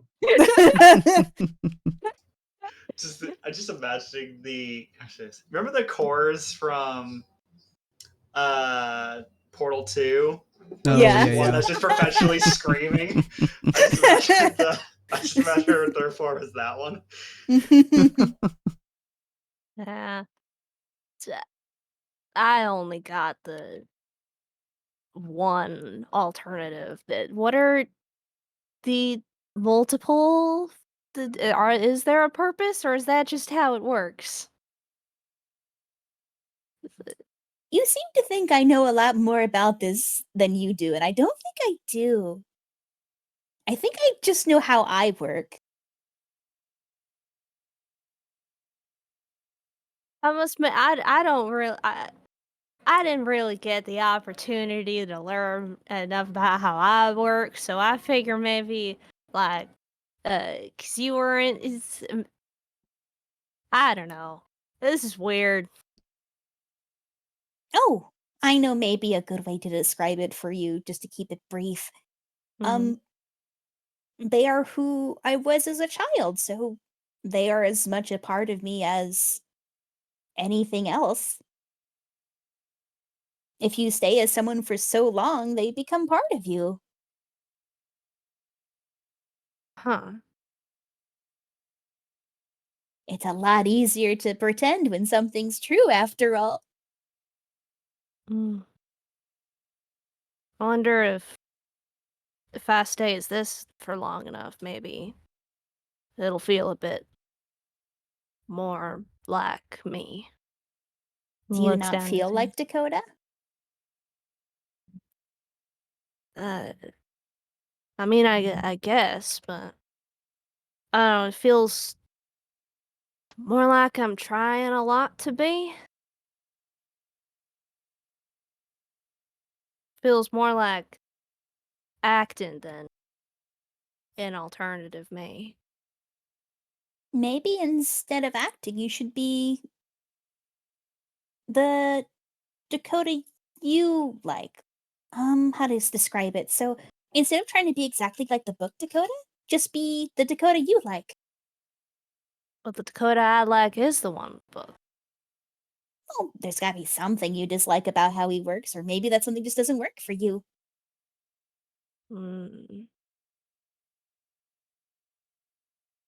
Oh, I mean, maybe I might, but I don't really know what I should I don't. It's more like it's someone that I want to be, but I don't know if that's... Do you want to know a secret?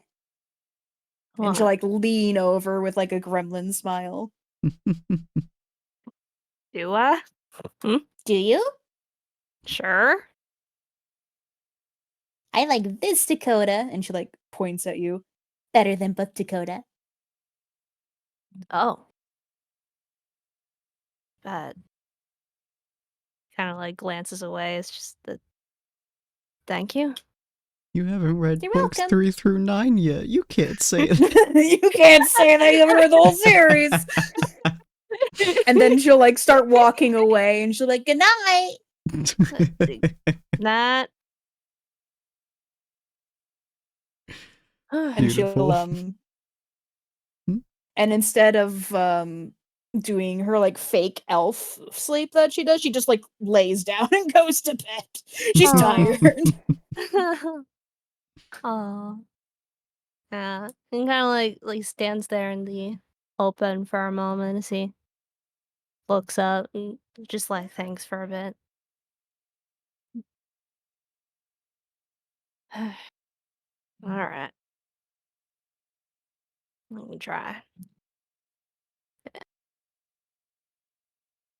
I don't know if anything else might happen, but During the yeah. night, well, you know, most of you guys are taking your rests, and feel free to do a long rest, everyone, by the way. While you guys doing your long rests and yeah, everything like that is passing, you guys do hear Alexandra coming by. She just kind of rests the horse in the carriage a little bit away from the group, and just kind of sits down and leans against the carriage for those who are awake to see it. While you guys are all sleeping, it's not going to matter who takes shifts, so I'm just going to run through a little bit of it. It's going to be kind of short, but while you guys are sleeping, various different things kind of happen. Sapphire, while you were sleeping, that same weird Kenku just kind of appears in your dreams. You just see random bits and pieces with this Kenku. You see him drinking randomly from a bright red flask. You can't really tell what's in it, especially since it's from distance. But from the grimace he makes, it's probably some form of alcohol. You've seen a couple of people drink similar flasks, and then he just kind of disappears. You see that same person from before, Solstice? Solus? Which one did I say? Did I say It was Solstice? Solstice. It was Solstice. See Solstice appear again, just kind of in your head. The actual details, them, just kind of, you can't quite grasp at the moment. They just kind of aren't there for some reason. Just the name is popping up in your head, and then you see the moon, and you remember your interactions with the moon goddess that you had talked to previously, and a lot of your sleep is just spent looking at the moon. I would say contemplating. Is there anything, you know, particular that you're thinking to yourself as you're looking at this moon? Is there anything you're trying to work out in your head at the moment, or are you just kind of letting the moment have you?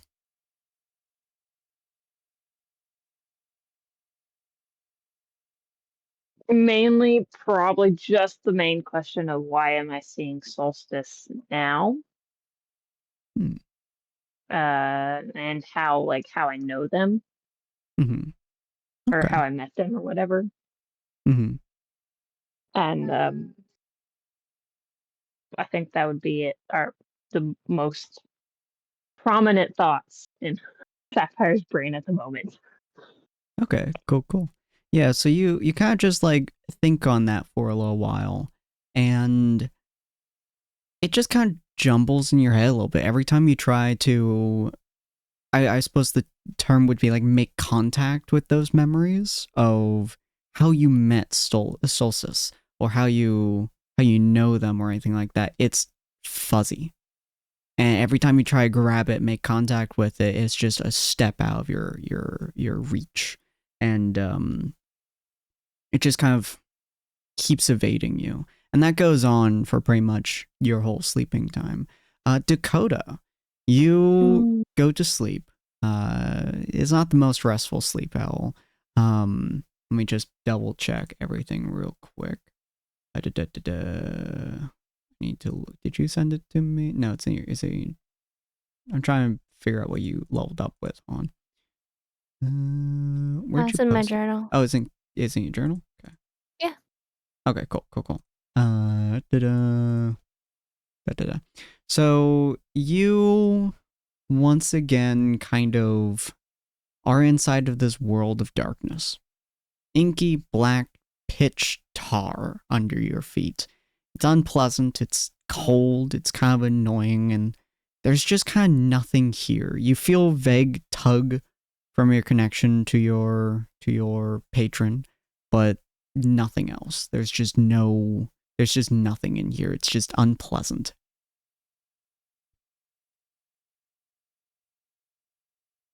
Do you do anything while you're in this tar pit of a world, or? Alright, what'd you need me for? There is no reply. Because it's like, kind of like spread my arms out and it's like confused. Like, it's like, are you just not here? Or, so look around, see if I can find anything, or you Left on red.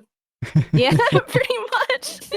There's not a Wanted to whole drag lot. you here just to torment you. It's not a whole lot here. You feel weird being here without a voice around you. There's just kind of darkness surrounding you.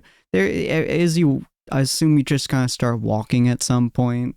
Sheer boredom overtakes you. See if my gun is summonable or like. Yeah, it's summonable. You just can't shoot it. It just doesn't fire. But yeah, you just kind of start walking. Eventually, like you arrive up to what appears to be a door. You cannot comprehend the very concept of what this door could be made of or what it even looks like. But you know, without a shadow of a doubt, it's a door. I'm gonna open it. I don't feel polite enough to knock. It's the knight's door. He doesn't deserve that courtesy. You open up the door and you just see a room ?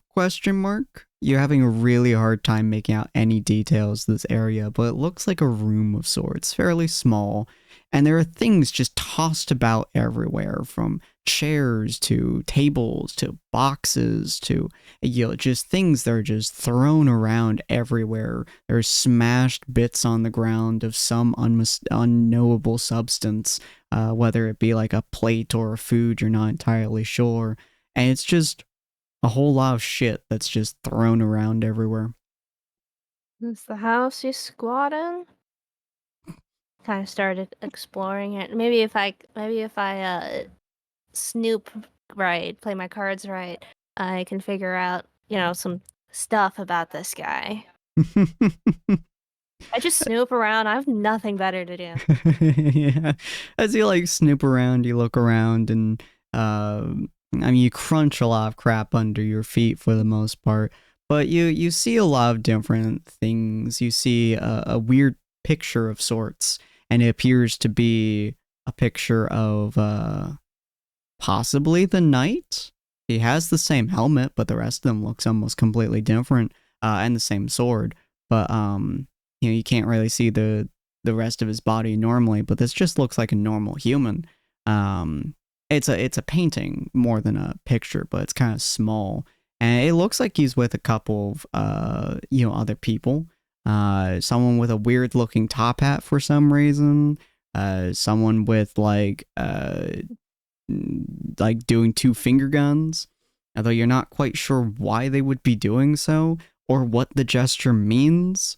And then there's also one person who looks like they have a similar cloak that Sapphire does, but this one is has weird colors laid into it, like an oil spill across the picture. Aside from that, there's not a whole lot in the house, aside from it's just like even the kitchen looks like he pulled the sink out and threw across the ground. Like everything is trashed. What happened here? Continue snooping, see if there are other rooms, boxes, such and such.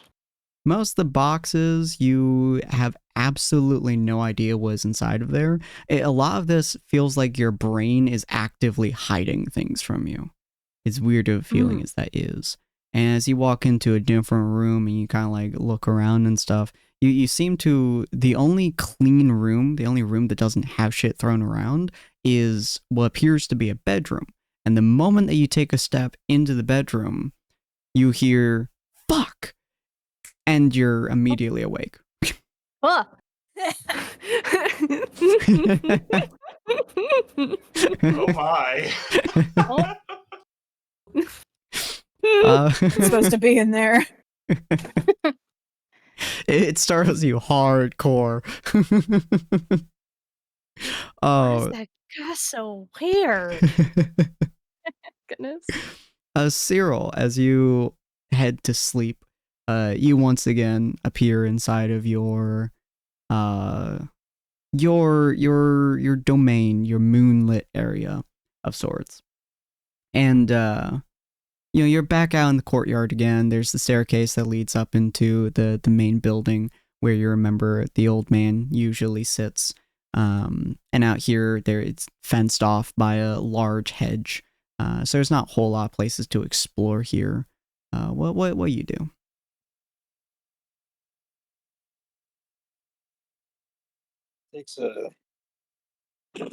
Take a deep breath. Mhm.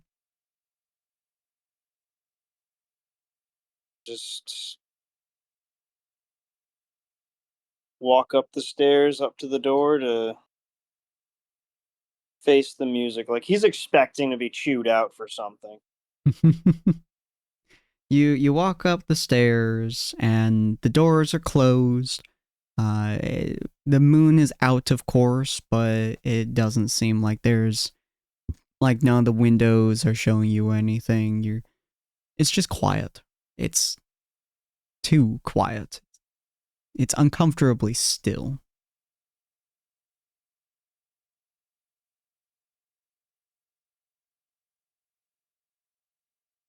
Am I picking up anything within 20 feet right now?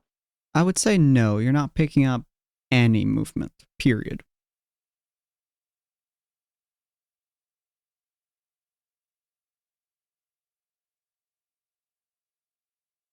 There's no wind in this place either. There's no sound, there's no birds, there's nothing but the moon shining down upon you.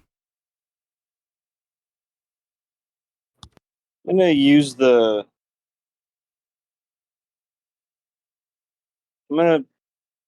butt end of my weapon and sort of just like knock on the bottom of the door. Okay. Your knock rings out through the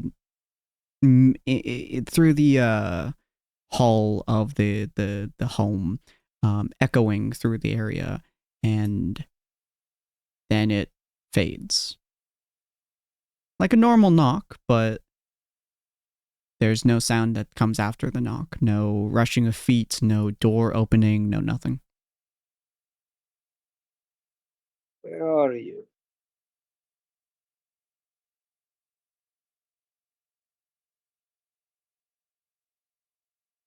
I'm gonna see if the door is unlocked. Can I just sort of push it open? Yeah, you can. It's unlocked. You can open it.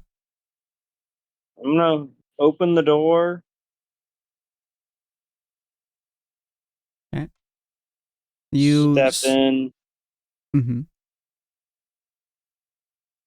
You open up the door, and it opens with a very loud creak, as if it hasn't been opened for quite some time.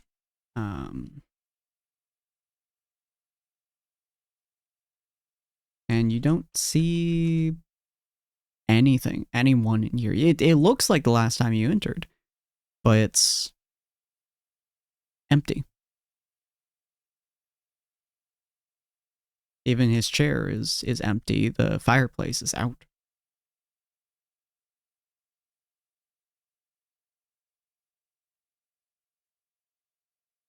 Supposed to be here right now.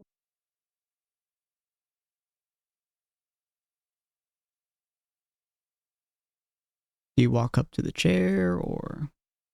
Yeah, I'm gonna walk up to.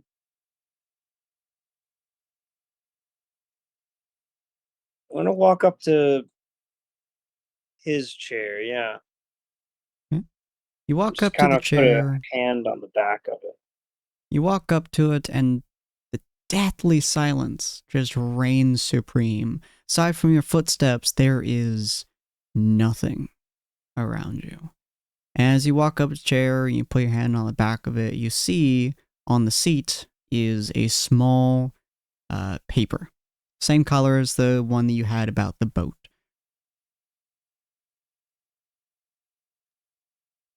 Ah. I'm gonna reach down and grab the paper then.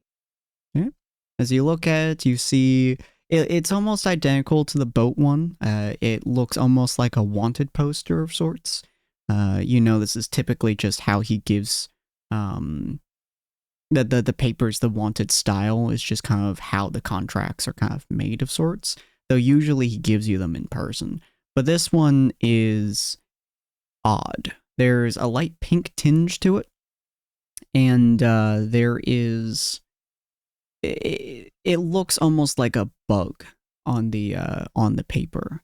As you look kind of closer at the paper, it looks, you know, there's one bug, and then as you look more, there's a whole lot of different dots and stuff. And as you look really, really close, you realize it's a swarm of bugs, very weird ones, all surrounding a much, much larger bug. And it pretty much just says, inhabits towns. Very dangerous. Defeat immediately. Last location, unknown.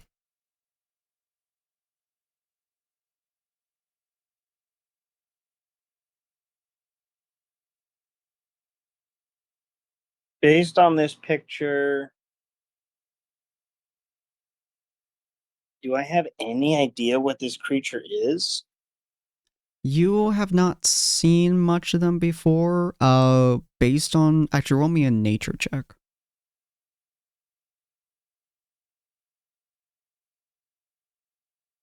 Come on, big money, big money. The biggest of money for the most You can do powerful it. world. Goddamn. No. Hey, there we go. Fair enough. You have not seen this specific creature before. Based on your knowledge from the boat as well as the other thing, it's definitely a sin. What kind, you're not entirely sure, but it looks like a parasite. It looks like it burrows into things from its general body shape, from it has like two tiny pincers on the mouth form of it, and it seems to be a swarm creature, so they probably reproduce quite quickly. You're not quite sure what would fit under this category, but if it's, you know, destroy immediately, that is probably a bigger threat than the boat. So the smaller bugs, what kind of scale does that kind seem to give me? Does this creature, the creature that I'm after, is it my size, bigger, smaller? From what you can tell from this creature, it looks like the largest one is probably the size of your fist. You get rough estimates as well on general size, and yeah, about the size of your fist appears to be the largest size of one of these parasites, while the rest of the swarm seems to be like significantly smaller. So it looks like maybe a queen kind of situation. And it inhabits towns. It's what it seems like it says. Although the actual description of it just uses inhabits towns, so you're not quite sure if that means maybe spider nest or queen bee kind of situation or whatever have you. You're not entirely sure what that would infer.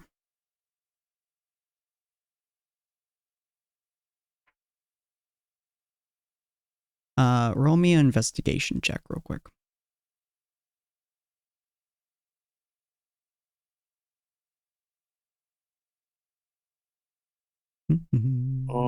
Baby, give me another good one.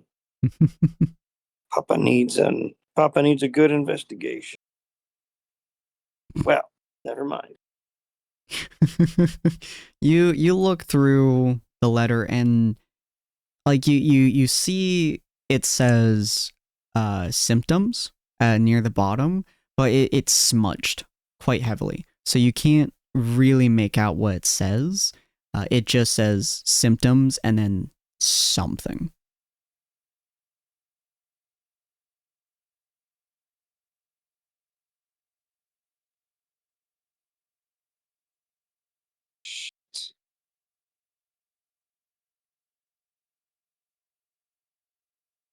I will.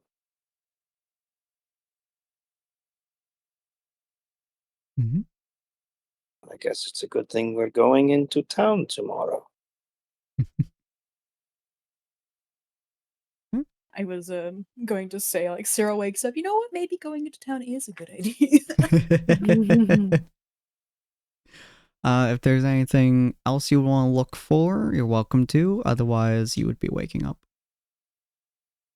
I mean, is there like, I don't know, some kind of library looking thing going on in there that maybe might have a book on the parasite that I'm supposed to hunt? There are a couple dusty old tomes laying around, but nothing that seems to be referring to the parasite. All right, yeah, there's just all right. Mm-hmm. Message received. Mm-hmm. Accepted. With that, you'll be waking up. Rue, as you head to bed, it's a weirder feeling for you. You do not get transported to that weird misty area that you remember on top of the city. When you pseudo wake up inside of your sleep world or whatever, it's also darkness. There's not really anything you're feeling, anything you're seeing, or anything you're experiencing, so to speak. You are kind of just sort of replaying a little bit of some of the stuff that went down in the town. You, for some reason, very, very definitively remember going down from whatever move it was. You don't remember what happened exactly, but you very much so definitively remember falling over and not seeing blood, and yet feeling like you're bleeding out. You remember that so incredibly vividly, and it just keeps looping in your head.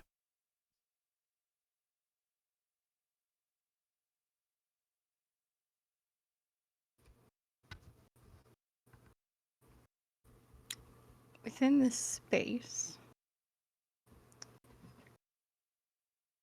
as she's thinking back on the battle that had happened with this truly absent face, there's no real emotions on there at all.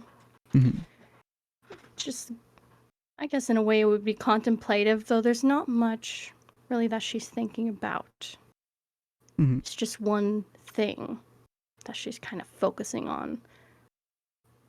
And that feeling starts to kind of gnarl in her stomach. She'll kind of take up her hand put her and hold her finger. Mhm. And she's going to snap it all the way back to the palm of her hand.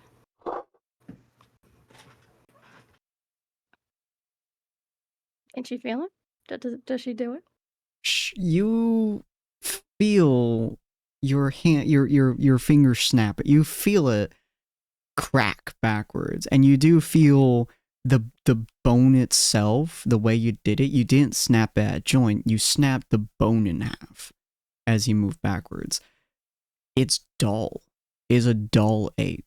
It's not a sharp, stinging pain. It's not like you're stabbing yourself or anything like that. It is not as painful as you feel it should be, and you can even see part of the bone sticking out of your flesh from how you snapped it, and yet it doesn't hurt as much as it should, as you feel like it should.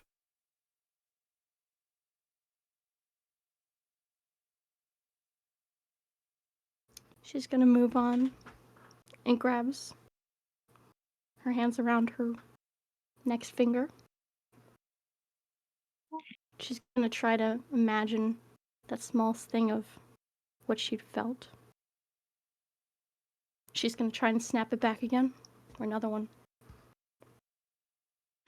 Are you imagining that this will hurt more or hurt less? She's expectant of something. She's feeling something gnarl inside her that she wants to find control in. Mm-hmm. She's looking for that symbol that can tell her that she made this. This is what she's doing. You snap the second finger back. This one, it snaps at one of the joints, so it's a very different crack than the other one was. And yet, as you're like staring at it, and normally when you're in a hell of a lot of pain and you crack something and you hyper focus on it, it hurts significantly more because you're hyper focusing on it. With this one, you are so intently focusing on it, and when you crack it, it's less painful. You're focusing so intently on it, and when you pop it backwards and it cracks at the knuckle, it's just there. You can feel it, it burns, but it's just there.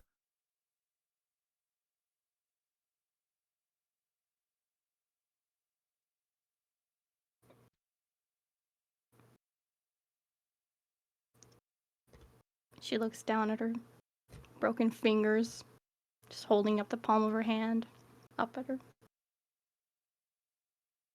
Just kind of staring at it. Caught in this state where she's kind of stuck. For probably one of the first times since you've got injured as a child, and since the moon pool, you don't feel your friend.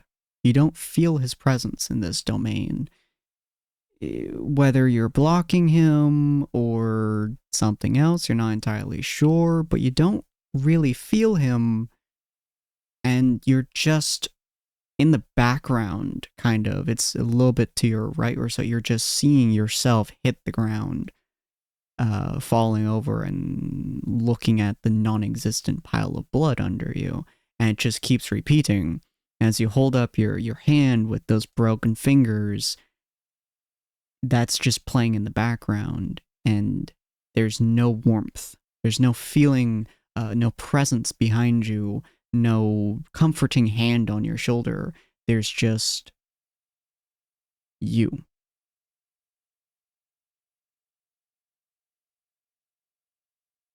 And it's very cold.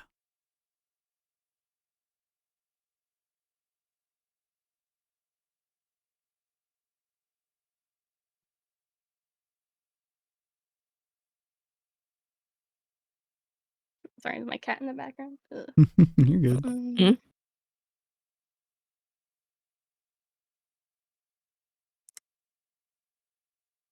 replaying those imageries and this feeling, this absenceness. Mhm. Before, she didn't really have this type of feeling, but it starts to kind of grow, kind of fester. It starts to gnarl right behind, like, her, right underneath her chest, in her rib cages. Mhm. And it kind of feels like rage. Very nice. Do you do anything else while here, or?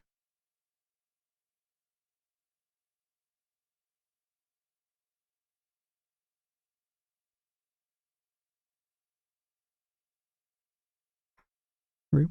Guess she'll maybe call out, just like feeling that start to kind of burn. Mm-hmm. She'll say, just kind of out loud, not even knowing if it's anyone else other than her here, but she feels that maybe that there was something. She'll say,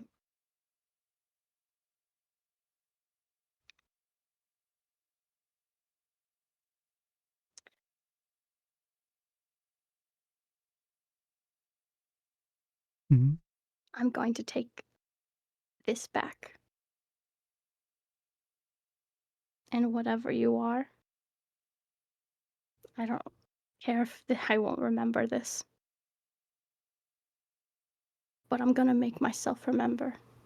And I'm gonna stop this.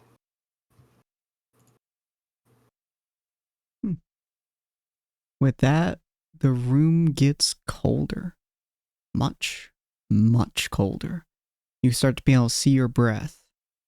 And you hear, not in your head, not in the world, you just hear a voice, but you're not quite sure where or what the voice is. But you hear a voice that just says, fascinating. And then you wake up. And for the very first time in years, to the best of your memory, albeit even in your book, you remember that word from that voice, and you remember falling down and staring at the non-existing pile of blood. You remember those two moments. They are now more or less permanently stuck in your brain. But you wake up, and as you do so, the two fingers that you snapped in your dream, you feel a great ache in your hand in those fingers, and you look at them, and they are heavily bruised. Take 10 points of damage. They're very heavily bruised. She goes, and when she's laying down, Mhm. she just puts her other hand on it as she's looking at it, and there's a slight sense of, I guess you could say, like, I did this. I won this. In a sick sort of way. And she'll heal it back enough to not show the bruises. But Nice, she'll leave a lingering feeling. Okay. Gelmar, you head to bed, and your dreams are uncomfortable, so to speak.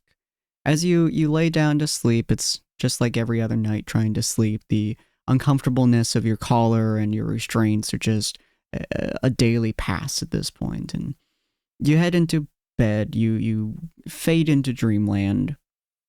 As you wake up, you're in your original form. Full size, full shape, without your collar, without any of your restraints. You are back to being just who you were so many years ago, however long it's been. The world is your oyster, is open to you. The skies are clear. The wind blows into your face upon the chilly mountains of the Ironspire Peaks. you are home.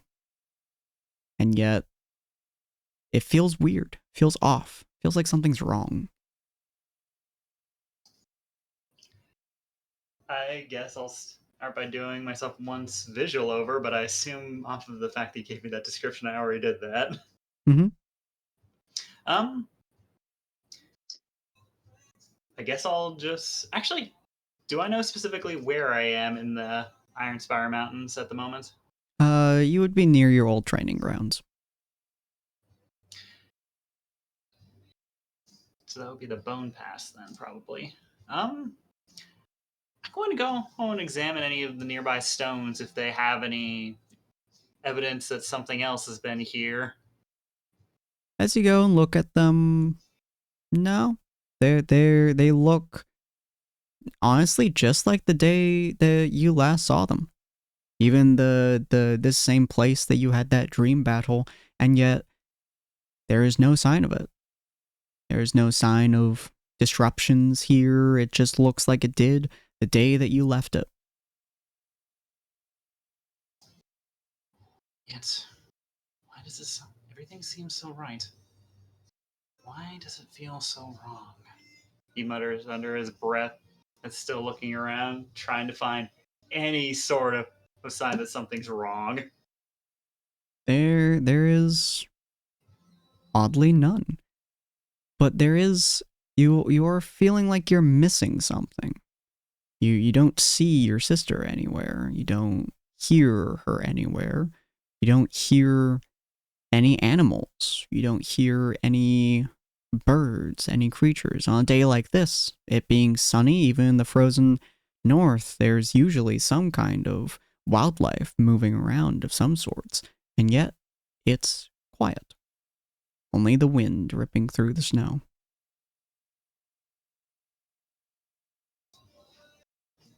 But why? He thinks to himself, standing around. Sure, they use this place as a hiding spot, but why is it so quiet? He mutters under his breath before turning around one of the larger stones, trying to see if there's some sort of larger predator hiding. There is not. You've done this a few times in the past, trying to hunt things in the for food and sustenance. So oftentimes things will hide under the rocks or hide under the snowbanks. So you check those. You check under the rock. There is nothing there. There's not even signs of creatures that used to be there. You check under some snowbanks, and as you do so, it's just more snow. Usually there's ground, but you dig and dig and dig, and 5 feet, 10 feet, 20 feet, 50, 30 feet down, there's just snow. He stares up even more confused before looking at one of the stones. And I'm going to scratch at it. Alright. You scratch into it, and normally when you do so, there's different, types of stone. There's different materials that are underneath. You have the general stone, and you have everything the stone is composed of, and not weathered down deeper and deeper. As you dig deeper and deeper, is the exact same composition as the outside. Every single, inch that you dig down feels, looks, and seems exactly the same as the outside of the stone.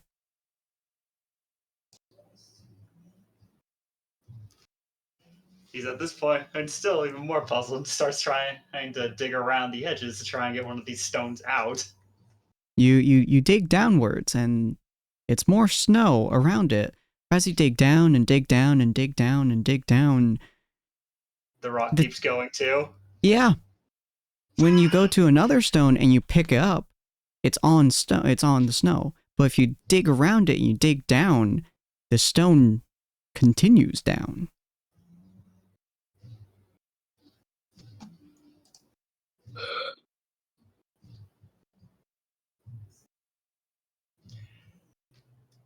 He just turns around, stares at the sky, and just screams out, "What does it all mean?"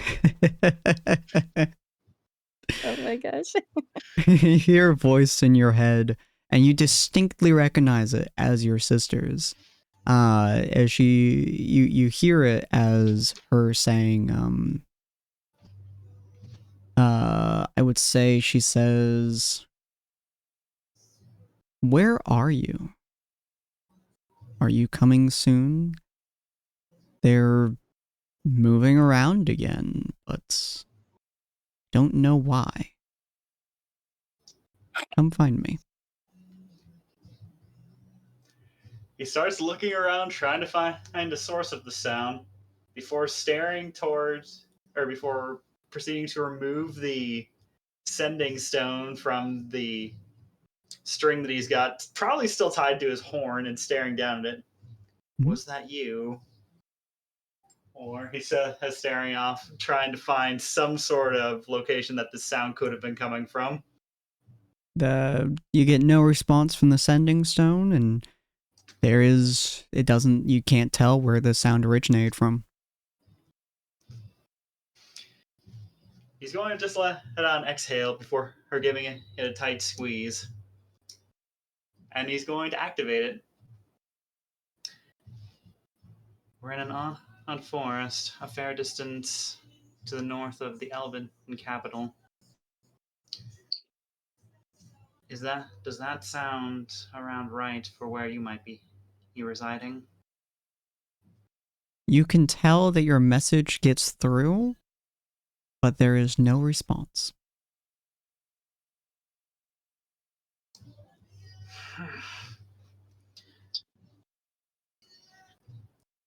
He irritatedly puts it back on before, or just sprinting off in a random direction.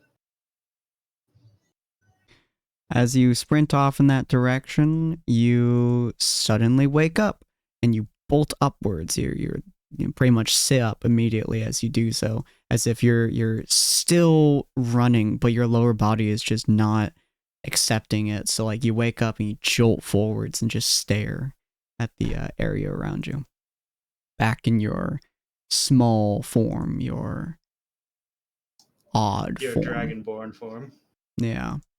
It's uncomfortable shifting that quickly, that suddenly, from being wild and free to contained. And your body, like, a lot of your muscles, like, ache from what almost feels like the force of just being compressed into one form. And it's just an uncomfortable awakening, I would say. And Nia, you head to bed. You head to bed, and it is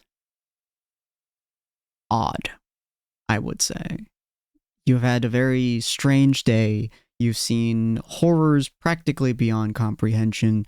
You have shared one of your deepest secrets with your companions at this point, only to find out that several of them already knew.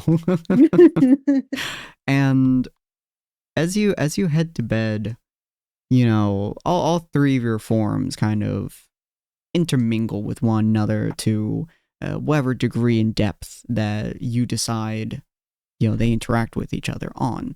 But oftentimes when you go into your sleep time, they're typically not together, but they're not apart. You're one solid, cohesive being, if that makes sense. Oftentimes it's one of your forms. Sometimes it's all of your forms in one being. But it's very rare that you're ever truly aware of which form you are. Except in certain circumstances, like being the Astral Sea, for example, you were 100% certain you were the Ania form. In this one, you're not sure which one you are. It just doesn't really process in your brain the concept of wondering which form you are. And you're inside this dream world, and it's peaceful. It's a nice little forest like the one that you were just in. There are other druids here, including your mother. You vaguely remember this as kind of a memory of when you were with your mother in the forests around Haven. And you would do this every couple of months to go foraging for certain herbs, to look for new flowers that have popped up, or testing the bark of trees to make sure that the forest is still healthy. Things like that. Just druid habits. And Hashtag druid things. yeah, just druid things. So you're just with your mother, and probably 10 or 15 other druids just kind of wander around the area, but you don't recognize the forest. It's not the forest you were in this particular memory. How you know that, you're not entirely sure, but you're 100% certain this is not a forest you've been in. Okay, how aware am I that I am dreaming? Kind of 50-50. It's weird because you're like kind of certain that you're not you, but you are. And usually when you have that feeling, you're usually in a dream. It's hard to place who you are in some dreams, but you sometimes have that feeling. You're sort of operating on dream logic right now. Yeah, it's just like things are just normal to you, but also off. Ania, like quotation mark, Ania, quotation mark. Even though she feels she's been here a while, she also misses her mom, so she's gonna go over to mom and check what she's doing. Okay. Doesn't like outright hug her or anything, just like observing like she usually would do. Your mother kind of pats your head softly as you come over. She's a bit taller than you, which you're not sure why, but she's the adult. She's taller than you, and she's just kind of starts checking some of the trees. She pulls out one of a knife, although it's a little bit hooked on the end, and she starts cutting away a little bit the bark of the tree, trying to check its health and stuff like that. And it's kind of showing you the motions of what you're supposed to do with these trees, how to check the general health of the forest, ways to damage the tree and let it heal without infecting it or giving it permanent injuries. Same thing goes for for people. Showing you different plants, mushrooms, stuff like that. And Ania will look around, and she doesn't recognize the forest, but she does remember sometimes going on trips. So in her dream logic, she's like, "Oh, we're camping here for some reason," and she's gonna be like, "How long are we gonna be here?" Only for a few days, I think. We'll be back home sometime soon. We just need to check this forest because there's been some worrying tales lately about the health of it, although I can't find any problem with this forest. And Ania will look at the tree, try to see if she can find anything wrong. Roll me a nature check. Nature check. Helping mom. Okay. As you look at this tree, you can't immediately discern anything weird about it. It's healthy from the best of your ability to tell. There's, mushrooms growing out of it, so it probably has a decently good life at the moment. There's greenery all over it, flowers randomly popping out of, different root sections around the tree base. All in all, it looks like a healthy, average tree. Nothing you can tell there's a problem. What did they say was wrong? Well, we're not sure. Some said it was, the plant life was having some troubles. Others say they heard some spooky, scary sounds coming from the forest, but we assume that's just the general wolves in the area or a druid playing a trick on them. But yeah, they weren't entirely sure. They just wanted a couple of the druids to take a look at it. There's said to be some underground tunnels running underneath this forest, so that could be a problem that's been going on, but we can't quite look that far down, unfortunately. Oh, Maybe they're hurting the roots. And when she says that, she thinks suddenly to the elven tree. Mm-hmm. And she just sort of thinks about it is all. Like, oh wait, there's a tree we're trying to heal and there's something wrong with it. That could be a problem. If they're having damages to the roots, we won't quite see them up here where the tree would be healthy. And the more unhealthy the roots get, the more unhealthy a tree will eventually be. There's potentiality that there's damaged water potential, although usually the water sources come from the sky. And I don't think there's anything dangerous in the air so far, but... And upon the mom saying water, she's getting like more intrusive thoughts, like thinking back to the town's water and how it was poisoned and the screaming moss. And this sort of like breaks her dream logic a little bit, but she's still sort of there. She like steps back from the tree and just looks at it for a bit, quiet. Are you okay, sweetie? You seem worried. Nia will look at the tree a bit. Then she'll like turn her head towards her mom and she's going to ask, Are there ever times when the stars are wrong about a prophecy? It depends on how you define it as wrong. The stars tell us things that we have difficulty fathoming.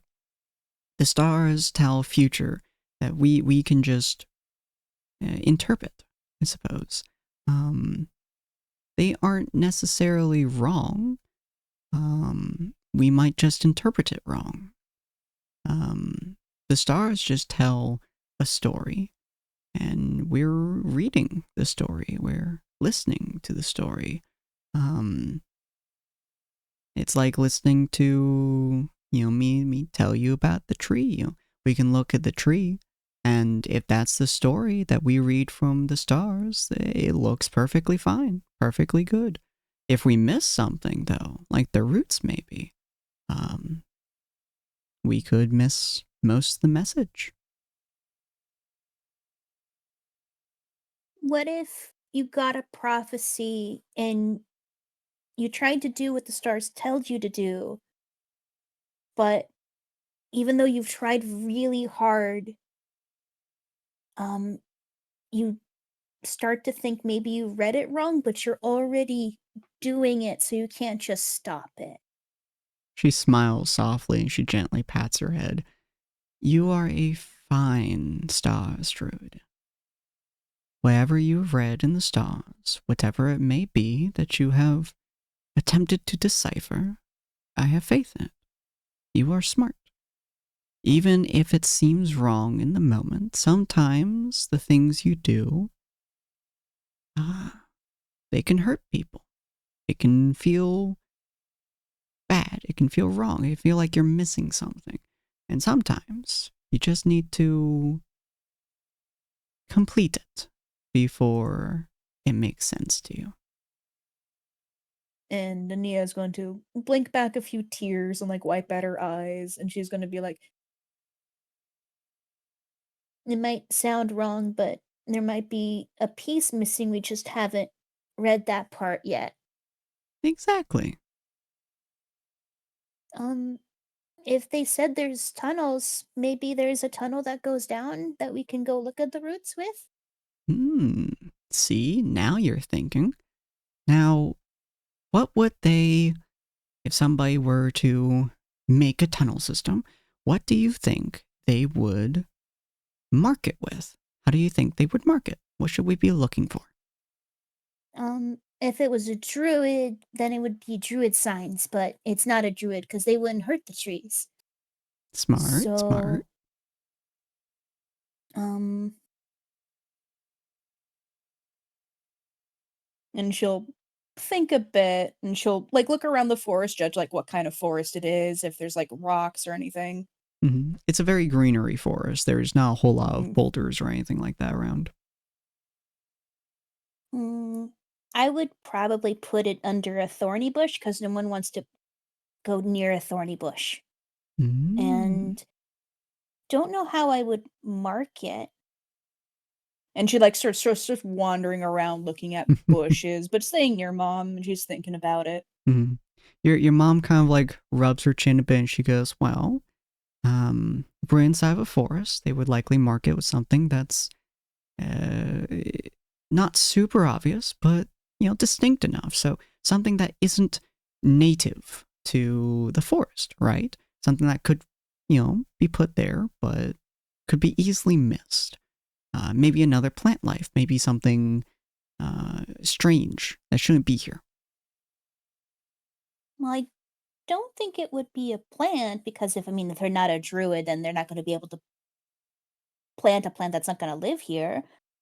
Though maybe they might paint an existing plant. Well, let's take a look, shall we? Feel free to roll me perception. It's gonna be like a 1. I'm gonna regret laughing. Okay, it's not that bad. So I was saying that was almost a 22. You take a look around, and at first you don't really notice anything. It's mostly greens, some yellows, some general colors. Then something catches your eye for a slight moment. Is a slight tiny hint of red. And she'll start walking over to it. Your mother will follow. As you get closer, you see that it's a bundle of red and green, kind of splat around the area, primarily consisting of greens just kind of hovering over the red, but the red is a deep blood red. Definitely not blood, but is the same color. Is this like some sort of liquid on the ground, or is it flowers? Looks like flowers. And she'll look at the flowers and she'll look around and she tries to identify if she knows what flower this is. Roll me nature.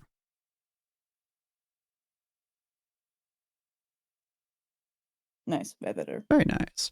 This is a flower you do recognize. It's also a flower that you vehemently refuse to touch because you once did. It is a corpse flower.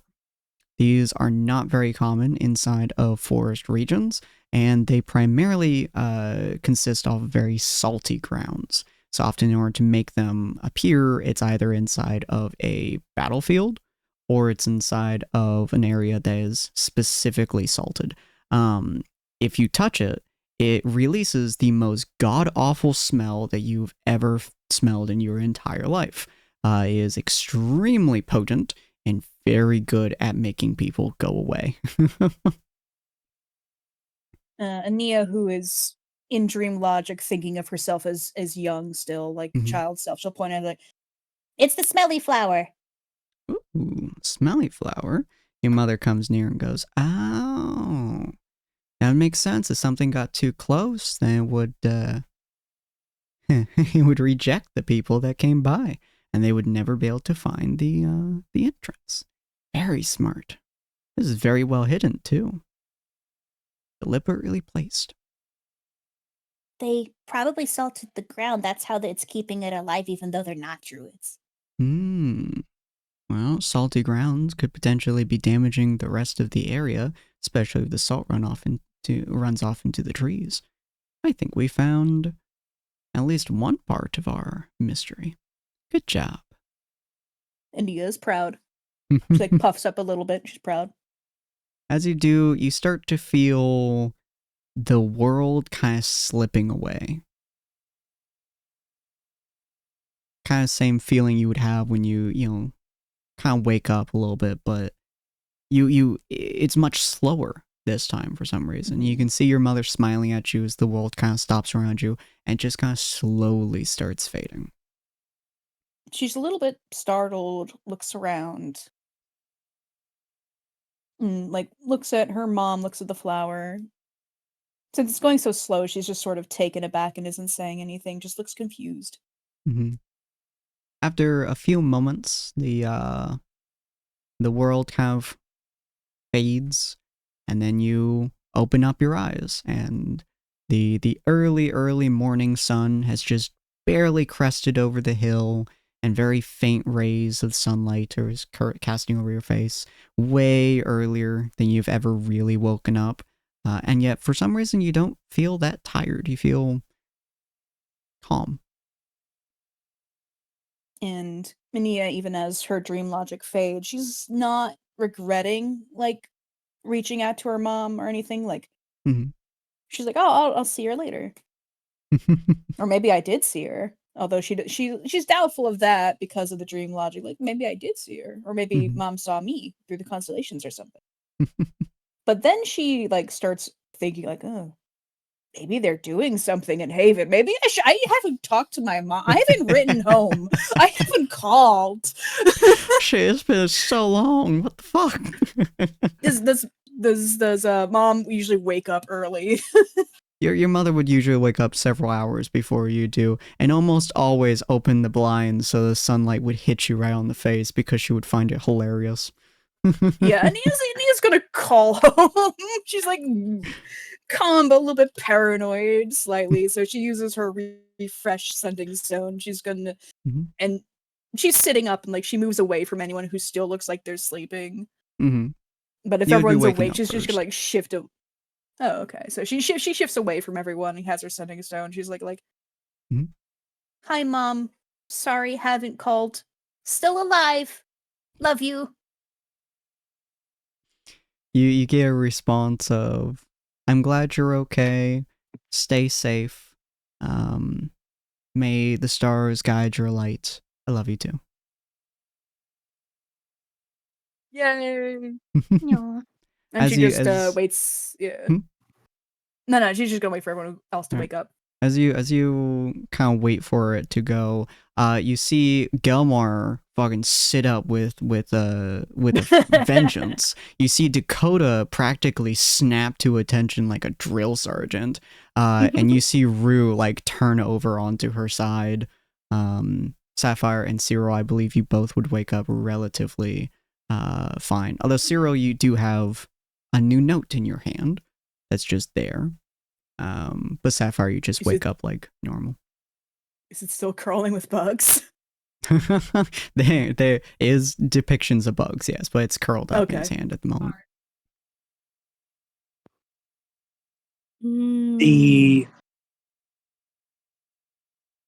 The area that was smudged. Ooh. Do I get a better look at it now? You still can't read anything on it. Your helmet is making it really difficult. The general lighting is making it kind of difficult, and it's very small letters. So it's really hard for you to be able to discern anything from the wording. Ania, you would see Cyril just like open up the fucking paper and just stare hardcore at the bottom of it. Ania's taking off her blindfold. She feels better. And all of you guys would have seen Gelmar and Dakota both snap to attention at practically the exact same moment in time as you all wake up. Good morning. Good morning. Yeah. It's very strange for Ania to be cheerful first. Yeah. Like she's awake before all of you is shocking. Are you guys doing competitions for sit-ups already? Yes. Not a mana card, I can assure you that. When are you going up along? Y'all have What you weird reading, dreams too? Cyril? Or like, What was that, Sapphire? Oh. What are you reading, Cyril? Ania looks over to Cyril.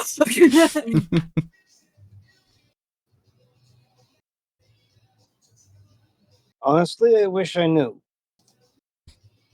Ania scoots over and tries to look at the paper if Cyril allows her.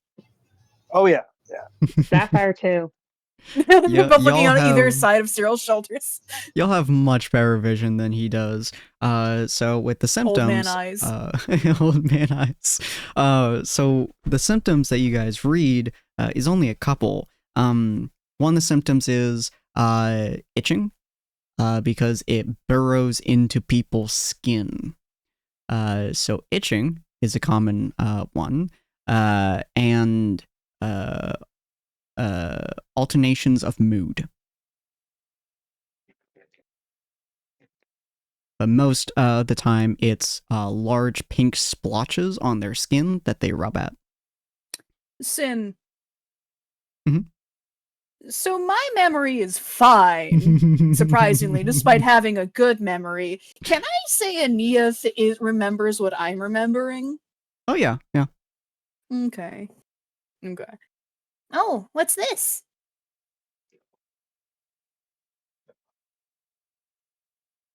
Well, I would say this is an urgent target. A target? Actually feels like. I guess it has been almost a month. No, more than a month since we were given the one about the ship.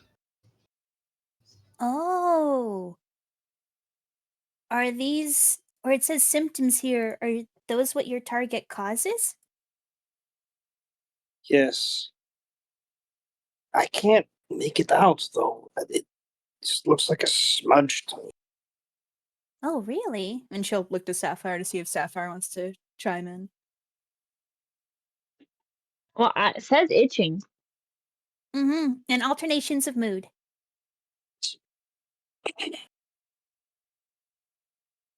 Wow, Sin, that was a long time coming. I can't believe you had you foreshadowed that. And And Ania like shifts back and forth like she's uncomfortable about something. That bad, huh? What is it? I think Glimmering Meadows is in trouble. Oh, Hmm? yeah. I saw that stable girl. She was scratching her arm and it was blotchy. It Oh. could have just been anything, but when I was reading those symptoms, that's just the first thing that popped into my mind. So much for her thoughts of getting some level of extended rest, he says. Is slowly, finally picking himself up to his feet. I don't remember alterations of mood, though. Wow, that's so cool that you remembered that. That was such a long time ago. Thank you. From what I've been told, infections tend to work on certain individuals in different ways than others, even if there are frequently similar symptoms between pathogen holders. At least, Oh no. that's what I've been told. Oh no. Should we look ourselves over? Oh, has anyone been itching? Don't be afraid to raise your hand. We're in the company of doctors. Gilbert It just is- like stares down at his wrist, just like, I'm pretty sure it's from something else, as he says, as before dropping his arm again. I don't think so. And she'll look back to Cyril, see if Cyril has any thoughts on it.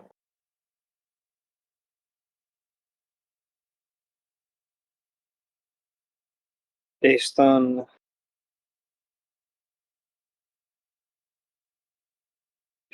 this, I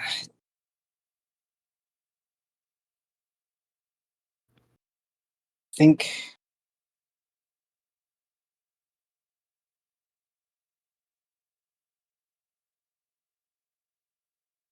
whatever we do today, we need to do quickly. We can't get back to Glimmering Meadows that quickly, though.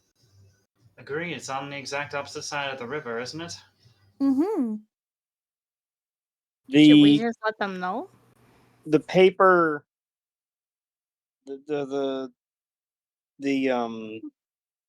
the paper that I have says to eliminate immediately, right? Pretty much, yeah.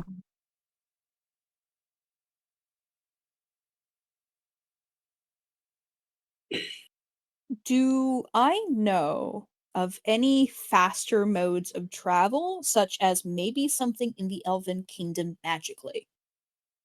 The Elven Kingdom. Actually, oh, yeah, go Hmm? ahead. No, I just realized something, but go ahead. The Elven Kingdom has a lot of different modes of transportation, but the most frequent one is the boat, at least from place to place. They have specialized transportation, so you can get like from place to place within town super easily, but generalized large form transportation they haven't quite figured out yet, at least not safely. You know, what if we asked that shop owner? She said we could open up her shop anywhere, right? So she might be able to just take us somewhere or have an item that does so.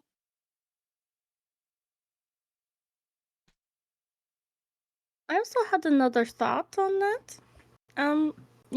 If the symptoms were kind of discovered, I guess, or this has been going on since we left that place, Glimmering Meadows, if it says to do so right now, does that mean that it's in the town we're in right now?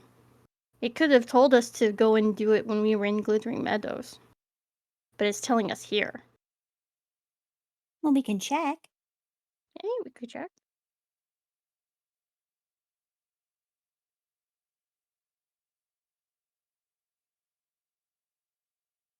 But What that do you think, still Sarah? means we'd be leaving Glittering Meadows alone if we stayed here. Well, for a few hours. Don't we have sending stones? We could talk to someone in Glittering Meadows, or maybe talk to the guild. And I think the guild might be a better bet, but I don't know if they'll believe us. They hardly believed we fought a necromancer. If I we don't go know if we tell have them, Oh, true. No, this is not a guild matter. This is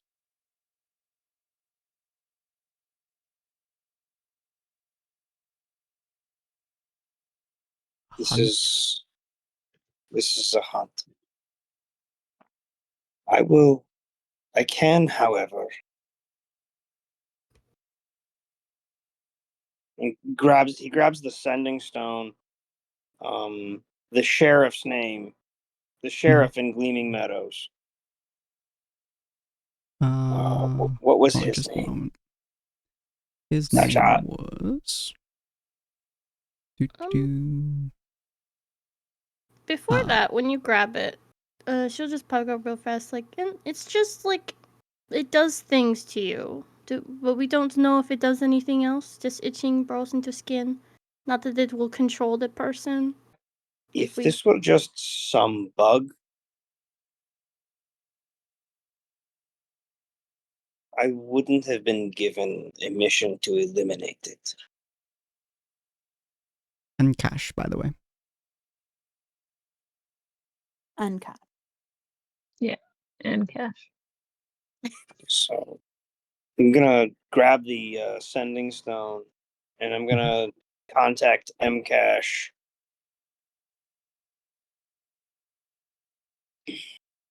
Mm-hmm.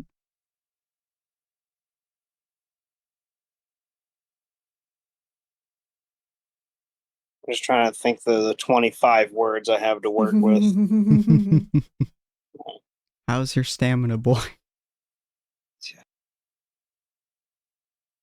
Is that the person you're contacting? No. I didn't think so. Like, how is he? Is he still working, or is he By the sick? way, by the way, Just ask that out of the blue, like, huh? Why are you asking that? How's Joran doing? Is his stamina still up to peak? Oh, sweet Jesus. You personally I'm just kidding. And the girl's name was Nina? Alice. Oh, that's cute, Nina. But then Alice. Alice Fairweather. I don't know why I was thinking Not Nina. Fairweather anymore. Lena is from the Ablagat Valley.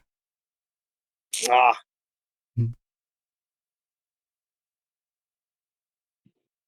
So many people. Right. My NPC is coming back. Good job. That was only something Ania saw, like, on chance. Mm-hmm. That was all we saw of it. The only Yeah. thing that I remembered was after you said that, oh, I know what you're talking about. Then I was like, Mhm. oh, her. So quick. Been Only applying because that of for you. legitimate months now. Good job, though. I love it when you guys pick up on shit. So great. I remember who was itching Good job, specifically. Yeah. So what you gonna say to him, Cyril?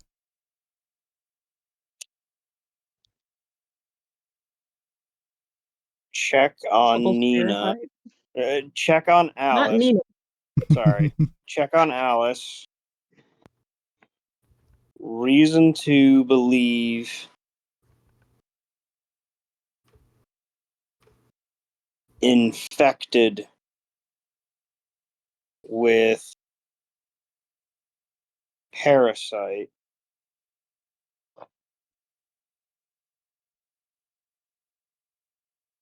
Look for Itchy blotches. itchy blotches and change in behavior. You know, like weeks later. Like, what the hell? Yeah, you'd get a reply that'd be like, fuck, Fuck spilled off. coffee. What? Oh.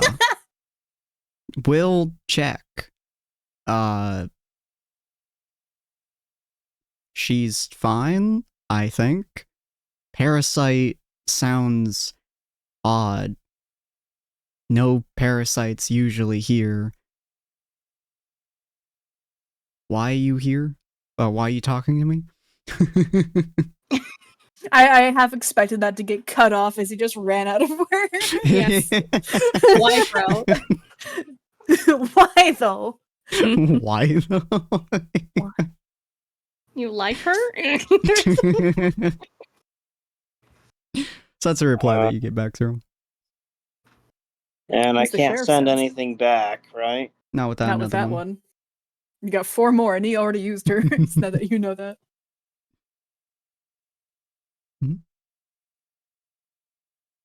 Just do it. Asks for any like need. Like, no, I talked with my mom.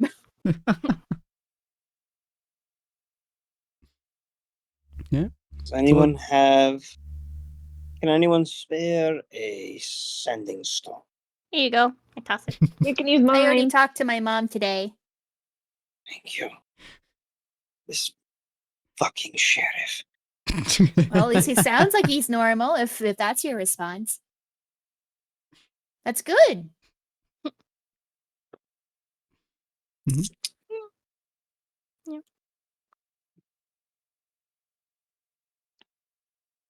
Do we explain about the 7 sin thing or no? No, there's not enough words in a Twitter post, basically.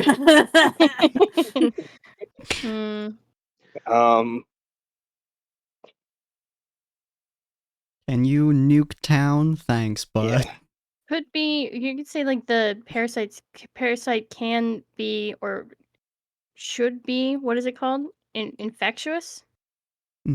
I don't think there's anything on the paper that says that. I don't know. It just says infects towns, but since there's so many bugs on it, I assume it's multiple people. I think you could say infects, parasites can infect towns. Just say like infectious. Yeah. Does that paper tell us that the bugs burrow? And that's Right. like, It does that explain that it just... Yeah, it says like creates pink blotchy marks that they itch at as they burrow under skin. Okay, so he wouldn't even see the parasite if he even looked at her. Then being like, if you don't want to die, then go check. Just be like, I mean, don't know you what see he's the gonna do about it if they blotches? check. I don't know. There's a good point. Neil will chirp up. If he checks and the parasite is intelligent, won't that like set them off? Like they'll know someone's onto them?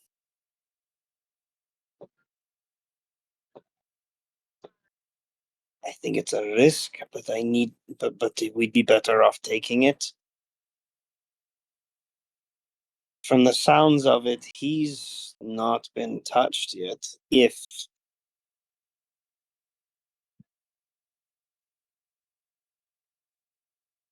it's Maybe he'll be.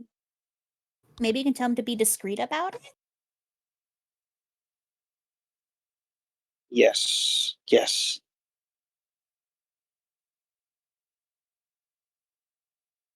Mm-hmm. Can't. I'm gonna message him again. Mm-hmm.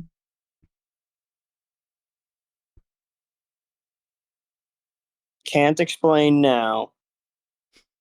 Information from reliable source.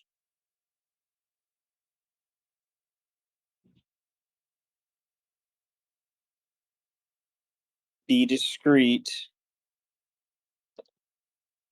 Be cautious.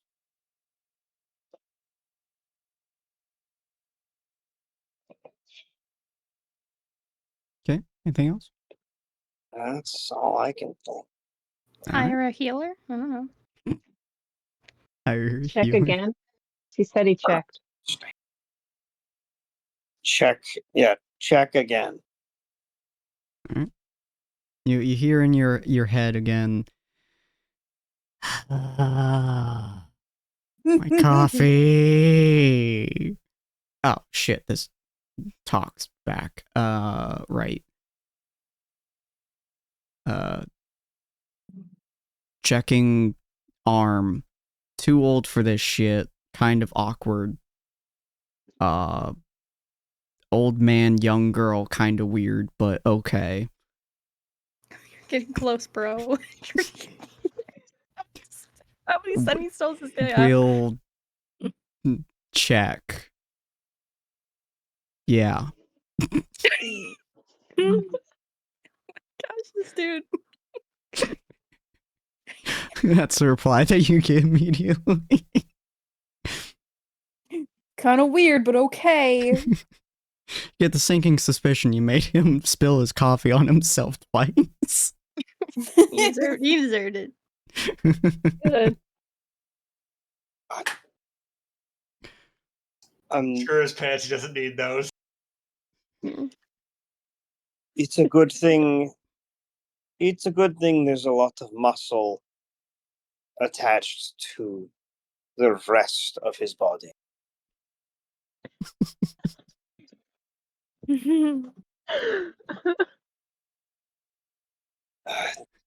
But he said he's going to try. At least we have that.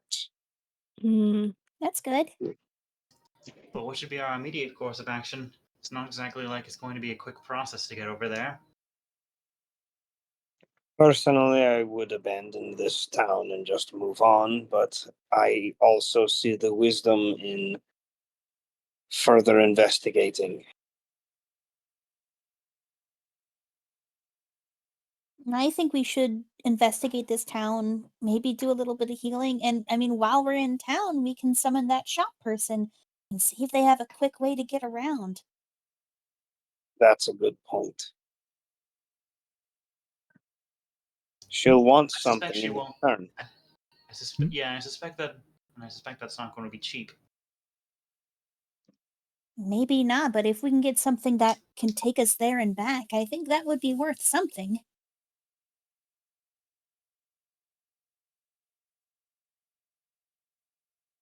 Maybe we can, I don't know, combine small things to make one big thing, so no one's Might be giving up worth anything. it. Mm-hmm. Let's do that then. Okay. Okay. And Ania looks around for Alexandra. Is she here?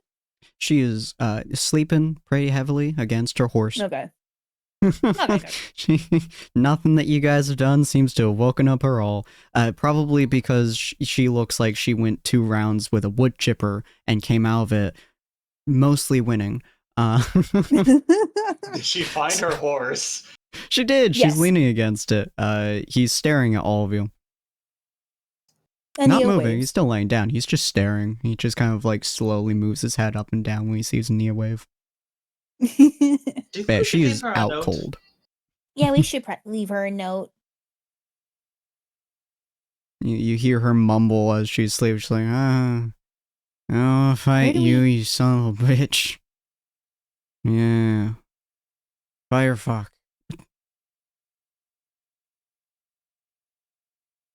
Where do we leave it? I think she has a high likelihood of missing it entirely. What would be the Put most? it in her hand.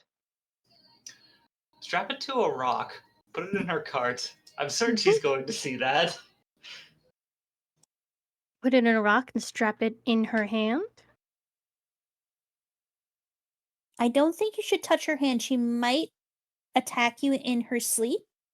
Agreed. I think it's probably better to put whatever. I think it's better to just strap a note to something noticeable and put it in the cart instead. Or by the fire. The What makes you think put she's out gonna look at? campfire. What makes you think she's gonna look at the fire? We could put it on a stick that we'll put in the ground and just put it on a sign that she sees right when she wakes up. That's Oh. a good idea. The horse slowly opens its mouth. Nia looks over. Put it in the Just horse's staring mouth. at you with an open mouth. She's gonna eat it. She No, did she say won't this eat wasn't it. a normal horse. I mean, they're offering. We can Yeah. half speak with animals and tell it to hold the note and give I it don't to think- her. I don't think I need to. I think I can speak with her just fine. And Ania will like, do I have like any rations that would be good for like a horse? Yeah. Imagine you have a couple It- of vegetables or an apple or something on you. Yeah, Ania will get out an apple and offer it. It's Okay, you can have this as a snack, and then we'll give you a note for Alexandra when she wakes up. Just kind of slowly nods and then bites the apple. And the way it bites the apple is that it puts its mouth around the apple and then crushes it completely and swallows it. Ania is not bothered and gives them a pat on the head. Like, okay, that'll work. It just slowly opens its mouth again. And Ania will get out some paper and let someone write the note. Ania has a whole little scroll case. And she like offers like a quill and paper out to someone who wants to write it. Cyril grabs it real quick and scribbles out the note explaining what's going on. Mhm. Nice. I'll break off a branch and I'm gonna stick it in the ground like a sign. No, he's gonna give it to the horse. Oh no! She just makes a signpost. I do love the fact that Rue still makes a sign push. There we go. yeah. I like my That's very in signpost. character. That's Yeah, very- she makes it and then she like puts her hands on her hip and smiles at the little signpost. And Nia doesn't want the signpost to go to waste, so she like turns to the horse like, Well, at least now you don't have to hold it anymore. And she puts it on the signpost. Just make sure she sees it. Slowly nods its head. And then it just whips its head into Alexandria's chest. No, that's one way. Alexandria is not bothered. She's still sleeping. she's still asleep. Alright, and Neil will get ready to go into town with everyone. And she is bright and chipper. Like, I would say it's about 6 a.m. or so, so feel free to remember that. Oh, Early wow, you ass haven't morning. even had your coffee yet. She hasn't, yeah. I'm so proud of you. Oh, that's right. Dakota mentioned dreams, and then we got distracted by Cyril's note thing. I had a good dream.